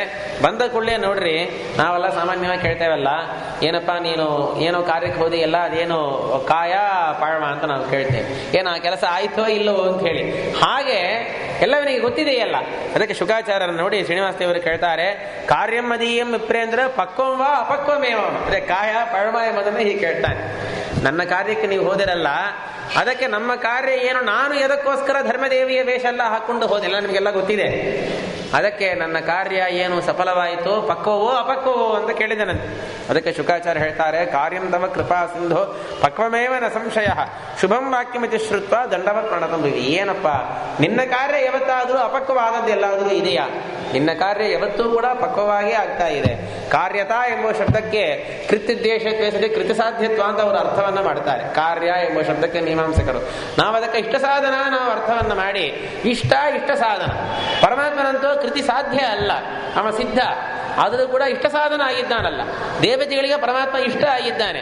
ಅದರಿಂದ ಇಡೀ ಕಾರ್ಯತಾವಾದರೂ ಕೂಡ ನಿನ್ನಲ್ಲೇ ಸಮನ್ವಯ ಆಗಿರೋ ಕಾಲಕ್ಕೆ ನಿನ್ನ ಕಾರ್ಯ ಯಾವತ್ತಾದರೂ ವಿಫಲವಾಗಿ ಆಗೋದಾ ಅಂತ ಈ ಶುಕಾಚಾರ್ಯ ಈ ಮಾತನ್ನು ಹೇಳಿದರೋ ಇಲ್ಲೋ ದೇವರಿಗೆ ಪರಮಾನಂದ ಆಗೋಯ್ತಂತೆ. ಸಾಷ್ಟಾಂಗವಾಗಿ ಶುಕಾಚಾರ್ಯ ಕಾಲಲ್ಲೇ ಬೀಳ್ತಾ ಇದ್ದಾನೆ. ಆ ಶುಕಾಚಾರ್ಯ ಏನಾಗಬೇಕು, ಹಾರ್ಟ್ ಫೈಲ್ ಆಗಬೇಕಲ್ವಾ, ಹಿಮೋಗಿ ಕಾಲಲ್ಲೇ ಬೀಳ್ತಾ ಇದ್ದಾನೆ ಅಂತಂದ್ರೆ ಅದಕ್ಕೆ ಏನಾಯಿತು, ಶುಕಾಚಾರ್ಯನ ನಮಸ್ಕಾರ ಮಾಡಿದ, ಆನಂದವನ್ನು ಆಲಿಂಗನ ಮಾಡ್ಕೊತಾ ಇದ್ದಾನೆ. ಆಲಿಂಗನ ಮಾಡಿ ಶ್ರೀನಿವಾಸ ದೇವರು ಹೇಳ್ತಾರೆ, ವದಂತಿ ಲೋಕ ಅನೃತಾನ್ ಸಹಸ್ರಾನ್ ವಿವಾಹ ಕಾಮಾನ್ ಅರಜನ್ಮ. ನೋಡ್ರಿ, ಒಂದು ಮದುವೆ ಆಗಲಿಕ್ಕೆ 1000 ಸುಳ್ಳು ಹೇಳಬಹುದು ಅಂತ ಹೇಳಿ ಹೇಳಿದ್ದಾರೆ. ನನ್ನ ಮದುವೆಗೋಸ್ಕರ ನೀವೆಷ್ಟು ಸುಳ್ಳು ಹೇಳಿದ್ದೀರೋ? ಶುಕಾಚಾರ್ಯ ಎಲ್ಲ ಸತ್ಯವೇ ಹೇಳಿದ್ದಾರೆ. ಆದರೂ ಕೂಡ ದೇವರ ಮಾತು ನೋಡಿ, ನನಗೂ ಪದ್ಮಾವತಿಗೂ ಮದುವೆ ಆಗಬೇಕು ಅಂತ ಅನ್ನೋದಕ್ಕೋಸ್ಕರ ನನ್ನಲ್ಲಿ ಇಲ್ಲದೇ ಇರೋ ಗುಣಗಳನ್ನು ನೀವು ಹೇಳಿದ್ದೀರೋ ಏನೋ, ನನ್ನ ದೋಷಗಳನ್ನೆಲ್ಲ ಮುಚ್ಚಿ ಹಾಕಿ ಶ್ರೀನಿವಾಸ ಅಂತವ ಇಂಥವ ಅಂತ ಹೇಳಿ ನೀವು ನನಗೆ ಸುಳ್ಳು ಹೇಳಿಯಾದರೂ ನನಗೆ ಇಷ್ಟಲ್ಲ, ನೀವು ಅನುಗ್ರಹವನ್ನು ನೀವು ಮಾಡಿದ್ದೀರಿ ಅಂತ ಎಲ್ಲವನ್ನು ಹೇಳಿ, ತ್ವತ್ಕೃತಸ್ಯೋಪಕಾರಸ್ಯ ಪ್ರತಿದಾತುಂ ನ ವಿದ್ಯತೆ ತಥಾಪಿ ತವದಾಸ್ವಾಮಿ ಶರೀರಾಲಿಂಗನಂ ಮುನೆ. ನೀವು ಮಾಡಿದ ಈ ಉಪಕಾರ ಇದೆಯಲ್ಲ, ನನ್ನ ಮದುವೆ ಏರ್ಪಾಡು ಮಾಡಿ ಬಂದಿದ್ದೀರಲ್ಲ, ನೀವು ಮಾಡಿದ ಈ ಉಪಕಾರಕ್ಕೆ ಏನೂ ನನ್ನ ಹತ್ರ ಕೊಳ್ಳಿಕ್ಕೆ ಏನೂ ಇಲ್ಲ, ಅದಕ್ಕೆ ನನ್ನನ್ನೇ ನಾನು ಕೊಡ್ತಾ ಇದ್ದೆ ಅಂತ ಹೇಳಿ ಮತ್ತೊಮ್ಮೆ ಶುಕಾಚಾರ್ಯರನ್ನು ಆಲಿಂಗನ ಮಾಡ್ಕೊತಾ ಇದ್ದಾನೆ. ಅಷ್ಟೇ ಅಲ್ಲದೆ ದೇವರು ರಾಮಾವತಾರದ ಫ್ಲಾಶ್ ಬ್ಯಾಕ್ ಅನ್ನು ಮತ್ತು ಸ್ಮರಣ ಮಾಡ್ತಾನೆ. ನೀವು ಮಾಡಿದ ಇದೇ ತರಹ ಕಾರ್ಯವನ್ನು ಅವತ್ತು ಹನುಮಂತ ಮಾಡಿದ. ನನ್ನ ಮಾತುಗಳನ್ನು, ನನ್ನ ಉಂಗುರವನ್ನು ಸೀತಾದೇವಿ ಹತ್ರ ಕೊಟ್ಟು ಅವಳ ಮಾತುಗಳನ್ನು, ಅವಳ ಚೂಡಾಮಣಿಯನ್ನು ಮತ್ತು ನನ್ನಲ್ಲಿ ಬಂದು ಕೈಯಲ್ಲಿ ಕೊಟ್ಟಿದ್ದಾನೆ. ಹನುಮಂತ ಯಾವ ತರ ಉಪಕಾರವನ್ನು ಮಾಡಿದ್ದಾನೋ, ಸೇವೆಯನ್ನು ಮಾಡಿದ್ದಾನೋ, ಅದೇ ತರ ಸೇವೆಯನ್ನು ಇವತ್ತು ನೀವು ಮಾಡಿದ್ದೀರಿ ಅಂತ ಹೇಳಿ ಇಷ್ಟೆಲ್ಲ ಆದಮೇಲೆ ಆಮೇಲೆ ದೇವರು ಕೇಳಿದ್ರಂತೆ, ಇಲ್ಲ ಕೈಯಲ್ಲಿ ಏನೋ ಇಟ್ಕೊಂಡಿದ್ದೀರಲ್ಲ ಅದನ್ನು ಕೊಡದೆ ಮಾತಾಡ್ತಾ ಇದ್ದಾರೆ, ಕೈಯಲ್ಲಿರೋದನ್ನು ಕೊಡ್ರಿ ಅಂತ ಹೇಳಿ ಕೈಯಲ್ಲಿ ಪತ್ರಿಕಾ ಇಟ್ಕೊಂಡಿದ್ದಾರೆ. ಆ ಪತ್ರಿಕಾವನ್ನು ಶುಕಾಚಾರ್ಯರು ಶ್ರೀನಿವಾಸ ದೇವರ ಕೈಯಲ್ಲಿ ಕೊಟ್ಟಾಗ ಅದನ್ನ ಬಹಳ ಪ್ರೀತಿಯಿಂದ, ಬಹಳ ಸಂತೋಷದಿಂದ ಆ ಪತ್ರವನ್ನ ದೇವರು ಓದಿದ್ದಾನೆ. ಓದಿಬಿಟ್ಟು ಆಮೇಲೆ ದೇವರು ಹೇಳಿದನಂತೆ, ಅಲ್ಲ ನಾನೀಗ ಪ್ರತಿ ಪತ್ರ ಬರಿಬೇಕಲ್ಲ, ಅವ ಪತ್ರ ಬರೆದದ್ದಕ್ಕೆ ನಾನು ಪತ್ರವನ್ನ ಬರೆದು ನಿಮ್ಮ ಕೈಯಲ್ಲೇ ಒಪ್ಪಿಸ್ತೇನೆ, ನೀವೇ ಹೋಗಿ. ಪಾಪ ಶುಕಾಚಾರ್ಯರನ್ನ ಪೋಸ್ಟ್ ಮ್ಯಾನ್ ಆಗಿ ಮಾಡಿಬಿಟ್ಟು, ಅವರು ಭಾಗವತಕ್ಕೆ ಒಂದು ಪೋಸ್ಟ್ ಮ್ಯಾನ್. ಅವರು ವೇದವ್ಯಾಸರು ಬರೆದಿರ್ತಕ್ಕಂತಹ ಭಾಗವತವನ್ನು ನಮಗೆ ಒಪ್ಪಿಸಿದವರು. ಅದಕ್ಕೆ ಈ ಪತ್ರವನ್ನು ಕೂಡ ಕಳಿಸಲಿಕ್ಕೆ ಮತ್ತು ಶ್ರೀನಿವಾಸ ದೇವರು ಹೇಳ್ತಾ ಇದ್ದಾರೆ. ಅದಕ್ಕೆ ಆ ರಾಜನಿಗೆ ಹಿಮ ಸಂಬೋಧನೆ ಮಾಡಿ ಬರಿತಾ ಇದ್ದಾನೆ. ಏನು ಅವನು ಹೇಗೆ ಸಂಬೋಧನೆ ಮಾಡಿದನೋ, ಸ್ವತಂತ್ರಾಯ ಅದ್ವಿತೀಯಾಯ ಅಂತ ಹೇಳಿ, ಆ ತರ ಈ ದೇವರು ಅವನಿಗೆ ಪತ್ರ ಬರಿತಾ ಇರೋ ಕಾಲಕ್ಕೆ ಅವ ಹೇಳ್ತಾನೆ, ಅಸ್ಪದ್ಬಂಧು ವರೇಣ್ಯ ಆಢ್ಯ ಗುಣಪೂರ್ಣ ಸಮೃದ್ಧಿಮನ್ ಸುಧರ್ಮತನಯ ಆಕಾಶ ಅಂತ ಹೇಳಿ ಅನೇಕ ಸಂಬೋಧನೆಗಳನ್ನು ಮಾಡಿ, ನಮೋ ನಮಸ್ತುತೇ ರಾಜನ್ ಶ್ರೀನಿವಾಸಸ್ಯ ಶಾರ್ಗಿಣಃ, ನಾನು ನನ್ನ ಪ್ರವರ ಉಚ್ಚಾರಣ ಪೂರ್ವಕವಾಗಿ ಸಾಷ್ಟಾಂಗವಾಗಿ ನಿನ್ನ ನಮಸ್ಕಾರವನ್ನು ತಿಳಿಸ್ತಾ ಇದ್ದೇನೆ ಅವನಿಗೆ, ಆಕಾಶರಾಜನಿಗೆ ಅಂಥೇಳಿ ನೀವು ಒಂದು ಪತ್ರದ್ವಾರ ನನಗೆ ವಿಷಯವನ್ನು ಕಳಿಸಿದಿರಲ್ಲ, ಅದನ್ನು ಕೇಳಿ ನನಗೆ ಬಹಳ ಸಂತೋಷವಾಗಿದೆ. ನೀವು ಹೇಳಿದ ವೈಶಾಖ ಶುಕ್ಲ ಪಕ್ಷ ದಶಮಿ ದಿವಸದಲ್ಲಿ, ಈ ಭೃಗುವಾರದಲ್ಲಿ, ಶುಕ್ರವಾರದಲ್ಲಿ ನಿಮ್ಮ ಮಗಳಾಗಿರ್ತಕ್ಕಂಥ ಪದ್ಮಾವತಿಯನ್ನು ನಾನು ಅವಶ್ಯವಾಗಿ ನಾನು ಸ್ವೀಕಾರ ಮಾಡ್ತೇನೆ. ನನಗೆ ಕನ್ಯಾದಾನ ಮಾಡಿದ ಪುಣ್ಯದಿಂದ ನೀನು ಕೂಡ ಅತೀ ದೊಡ್ಡದಾಗಿರ್ತಕ್ಕಂತಹ ಕೀರ್ತಿಯನ್ನೇ ಪಡಿತಾ ಇದ್ದಿ. ಹಾಗೆ ವರುಣ ತನ್ನ ಮಗಳಾದ ಲಕ್ಷ್ಮೀದೇವಿಯನ್ನ ಪರಮಾತ್ಮನಿಗೆ ಮದುವೆ ಮಾಡಿಸಿ ಇಟ್ಟು ಯಾವ ಪುಣ್ಯವನ್ನು ಪಡೆದನೋ, ಜನಕರಾಜ ಸೀತೆಯನ್ನು ಕೊಟ್ಟು ಯಾವ ಪುಣ್ಯವನ್ನು ಪಡೆದನೋ, ರುಕ್ಮಿಣಿಯನ್ನು ಭೀಷ್ಮಕರಾಜ ಕೊಟ್ಟಿಲ್ಲ, ಇವನಾಗಿ ಎತ್ಕೊಂಡು ಬಂದ್ಬಿಟ್ಟ, ಅದಕ್ಕೋಸ್ಕರ ಅದನ್ನು ಹೇಳಿಲ್ಲ. ಅವರೆಲ್ಲ ಎಂತಹ ಪುಣ್ಯವನ್ನು ಪಡೆದರೋ, ಎಂತಹ ಕೀರ್ತಿಯನ್ನು ಪಡೆದರೋ ಅಂತಹ ಕೀರ್ತಿಯನ್ನ ನೀನು ಕೂಡ ಪಡಿತಾ ಇದ್ದೀಯಾ ಅಂತ ಹೇಳಿ ಮತ್ತೊಮ್ಮೆ ನಮಸ್ಕಾರವನ್ನು ಮಾಡಿ ಅವನು ಪತ್ರವನ್ನು ಕಳಿಸಿದ್ದಾನೆ. ಶುಕಾಚಾರ್ಯರ ಪತ್ರವನ್ನು ತಗೊಂಡು ಹೋಗಿದ್ದಾರೆ. ಇಷ್ಟೆಲ್ಲ ಆದ ಮೇಲೆ ನೋಡ್ರಿ, ಪತ್ರಿಕಾ ವಾಚನ ಆಗೋಯ್ತು ಅಂತಂದ್ರೆ ನಿಶ್ಚಿತಾರ್ಥವೇ ಆದಂಗೆ. ಇಷ್ಟೆಲ್ಲ ಆದ ಮೇಲೆ ನಿಧಾನವಾಗಿ ಬಕುಲಾದೇವಿ ಇವಾಗ ಮನೆಗೆ ಬಂದಳಂತೆ. ಬಂದಾಗ ದೇವರು ಏನೂ ಗೊತ್ತಾಗದೇ ಇರುವಂತೆ ಮುಗ್ಧವಾಗಿ ಮುಖವನ್ನು ಇಟ್ಟುಕೊಂಡು, ಏನಮ್ಮ ಓದಿಯಲ್ಲ, ಏನಾದರೂ ಕಾರ್ಯ ಏನಾದರೂ ಸಫಲವಾಯಿತಾ, ಎಲ್ಲ ಮಾಡಿ ಮುಗಿಸಿ ಆಯಿತು. ನಿಧಾನವಾಗಿ ಕೇಳಿದಾಗ ಆವಾಗ ಅವಳು ಹೇಳ್ತಾಳೆ, ಹೌದಪ್ಪ, ನಾನು ಹೋಗಿ ಎಲ್ಲ ನಾನು ಮಾತಾಡಿದ್ದೇನೆ, ಎಲ್ಲ ಕಾರ್ಯವೂ ಕೂಡ ಸಫಲವಾಗಿ ಆಗಿದೆ. ನಿನ್ನ ಕುಲ ಗೋತ್ರ ಜನ್ಮ ಎಲ್ಲವನ್ನೂ ಕೂಡ ಕೇಳಿದರು, ಆದರೆ ನಿನಗೆ ಕುಲ ಇಲ್ಲ, ಗೋತ್ರ ಇಲ್ಲ, ಜರ ಇಲ್ಲ, ಮರಣ ಇಲ್ಲ, ವೃದ್ಧಿ ಇಲ್ಲ, ಕ್ರಾಸ ಇಲ್ಲ. ಆದರೂ ಕೂಡ ಲೋಕ ವಿಡಂಬನಕ್ಕೋಸ್ಕರ ಎಲ್ಲವನ್ನೂ ಕೂಡ ನಾನು ಹೇಳಿದ್ದೇನೆ. ಉಪನಿಷತ್ತು ಹೇಳ್ತದೆ, ಎತ್ತದ ಅದ್ರೇಶ್ಯಂ ಅಗ್ರಾಹ್ಯಂ ಅವರ್ಣಂ ಅತಶ್ರೋತ್ರಂ ತದಪಾಣಿಪಾದ ಅಗೋತ್ರಂ ಅವರ್ಣಂ. ಪರಮಾತ್ಮನಿಗೆ ಗೋತ್ರವೂ ಇಲ್ಲ, ವರ್ಣವೂ ಇಲ್ಲ ಅಂತ ಹೇಳಿದ್ದಾರೆ. ಹುಟ್ಟಿದರೆ ಅಷ್ಟೇ ಗೋತ್ರ. ಯಾರ ಗೋತ್ರದಲ್ಲಿ ಯಾರ ಒಂದು ಪರಂಪರೆಯಲ್ಲಿ ಹುಟ್ಟುತ್ತಾರೋ ಅವರ ಗೋತ್ರ ಅಂತ ಹೇಳ್ಕೊಳ್ಬೇಕು. ನನಗೆ ಹುಟ್ಟೇ ಇಲ್ಲ, ನನಗೆ ಗೋತ್ರ ಎಲ್ಲಿಂದ? ಹುಟ್ಟೇ ಇಲ್ಲದೆ ದೇವನಿಗೆ ವರ್ಣ ಇಲ್ಲ. ದೇವರೇನು ಬ್ರಾಹ್ಮಣನ, ಕ್ಷತ್ರಿಯನ, ವೈಶ್ಯನ, ಯಾವ ಜಾತಿಯವನು? ಪರಮಾತ್ಮನಿಗೆ ವರ್ಣ ಇಲ್ಲ, ಪರಮಾತ್ಮನಿಗೆ ಆಶ್ರಮ ಇಲ್ಲ. ನಿತ್ಯದಲ್ಲಿಯೂ ಕೂಡ ಗೃಹಸ್ಥ, ನಿತ್ಯದಲ್ಲೂ ಸನ್ಯಾಸಿ. ದೇವತೆಗಳೇ ಹಾಗೆ ಹೇಳಿದ್ದಾರೆ, ಸದಾ ಸಮಸ್ತಾಶ್ರಮ ಭಾಗ್ ಸುರೇಶ್ವರ. ದೇವತೆಗಳು ಎಲ್ಲಾ ಕಾಲದಲ್ಲೂ ಎಲ್ಲ ಆಶ್ರಮ ಧರ್ಮವನ್ನು ಪರಿಪಾಲನೆ ಮಾಡ್ತಾರಂತೆ. ಗೃಹಸ್ಥರು ಆಗಿರ್ತಾರೆ, ಅದೇ ಕಾಲದಲ್ಲಿ ಸನ್ಯಾಸಿಯೂ ಆಗಿರ್ತಾರೆ, ಬ್ರಹ್ಮಚಾರಿಗಳು ಆಗಿರ್ತಾರೆ, ವಾನಪ್ರಸ್ಥರು ಆಗಿರ್ತಾರೆ. ಮನುಷ್ಯರು ಹಾಗೆ ಮಾಡ್ಲಿಕ್ಕೆ ಪ್ರಯತ್ನ ಮಾಡಬಾರ್ದು. ನಾನು ಗೃಹಸ್ಥರು ಇರ್ತೇನೆ, ನಾನು ಸನ್ಯಾಸಿ ಇದ್ದೇನೆ, ಮನುಷ್ಯರು ಮಾಡಬಾರ್ದು. ದೇವತೆಗಳು ಹಾಗಿರ್ತಾರೆ. ಅಂತಹ ದೇವೋತ್ತಮನಾಗಿರ್ತಕ್ಕಂತಹ ಪರಮಾತ್ಮನಿಗೆ ಏನು ಹೇಳಬೇಕು ಅಂತ ಆಮೇಲೆ ಬಕುಲ ಹೇಳಿದರಂತೆ, ನಾನೆಲ್ಲ ಹೇಳಿದೆ, ಆದರೆ ನಾನು ಮಾಡಬೇಕಾದ ಎಲ್ಲ ಕಾರ್ಯಗಳು ನನಕ್ಕಿಂತ ಮುಂಚೆ ಹೋಗಿ ಒಂದು ಹೆಂಗಸು ಮಾಡಿಬಿಟ್ಟಿದ್ದಾಳೆ. ಯಾರೋ ಒಂದು ಕೊರವನ್ ಜಯಂತಿ ಅವಳವಳು ಬಂದಲಂತೆ, ಎಲ್ಲ ಘಟನೆಯನ್ನು ಕೂಡ ಅವಳು ಮಾಡಿಸಿ ಇಟ್ಟು ಎಲ್ಲ ಮಾಡಿ ಇಟ್ಬಿಟ್ಟಿದ್ದಾಳೆ. ನಾನು ಹೋಗಿ ಸುಮ್ಮನೆ ಒಂದು ನೀನು ಹೇಳಿದ್ದಕ್ಕೆ ನಾನು ಹೋದೆ ಅಷ್ಟೇ ಹೊರತು, ನಮ್ಮ ಶಾಸ್ತ್ರ ಹೇಳೋದು ಅಂತ್ಯತಂತು ಸಂಯೋಗ ಅಂತ ಹೇಳಿ ಅದನ್ನು ಶಾಸ್ತ್ರದಲ್ಲಿ ಹೇಳೋದು. ಎಲ್ಲ ದಾರಗಳಿಂದ ಎಲ್ಲ ಬಟ್ಟೆ ಆದ ಮೇಲೆ ಕೊನೇ ದಾರವನ್ನು ಸೇರಿಸ್ತಾನೆ ನೋಡ್ರಿ. ಆ ರೀತಿಯಲ್ಲಿ ನಾನು ಕೆಲಸವನ್ನು ನಾನು ಮಾಡಿದ್ದೇನೆ ಅಷ್ಟೇ ತಾನೇ. ಎಲ್ಲ ಆ ಧರ್ಮದೇವಿಯ ಆ ಯಾವ ಕೊರವಂಜೆಯ ಒಂದು ಅನುಗ್ರಹದಿಂದ ಎಲ್ಲ ಕಾರ್ಯ ಸಫಲವಾಗಿ ಆಗಿದೆ. ಎಲ್ಲ ದೇವರಲ್ಲೇ ಮತ್ತೆ ಎಲ್ಲವನ್ನೂ ಹೇಳ್ತಾ ಇದ್ದಾಳೆ ಬಕುಲ. ಇದನ್ನು ಕೇಳಿ ದೇವರು ಬರೀ ಮಂದಹಾಸವನ್ನು ಮಾಡಿದ್ದಾನೆ. ಇತಿ ಮಾತ್ರ ವತಶ್ರುತ್ವ ಕಿಂಚಿತ್ ಹಾಸ್ಯಮುಖೋ ಹರಿಹಿ ಮಾತರಂ ಪ್ರತಿನಂದ್ಯಾತ ಚಿಂತೆಯನ್ ವಾಕ್ಯಮಬ್ರವಿ. ತಾಯಿಯನ್ನು ಅಭಿನಂದಿಸಿ ಮಂದಹಾಸವನ್ನು ಮಾಡಿ ಮುಂದೆ ಪರಮಾತ್ಮ ಮಾತಾಡಿದ ಎಂಬುವವರೆಗೂ 9ನೇ ಅಧ್ಯಾಯದವರೆಗೂ ಹೇಳಿದ್ದಾರೆ. ಮುಂದೆ 10ನೇ ಅಧ್ಯಾಯವನ್ನು ನಾಳೆ ದಿವಸ ಹೇಳ್ತಾರೆ.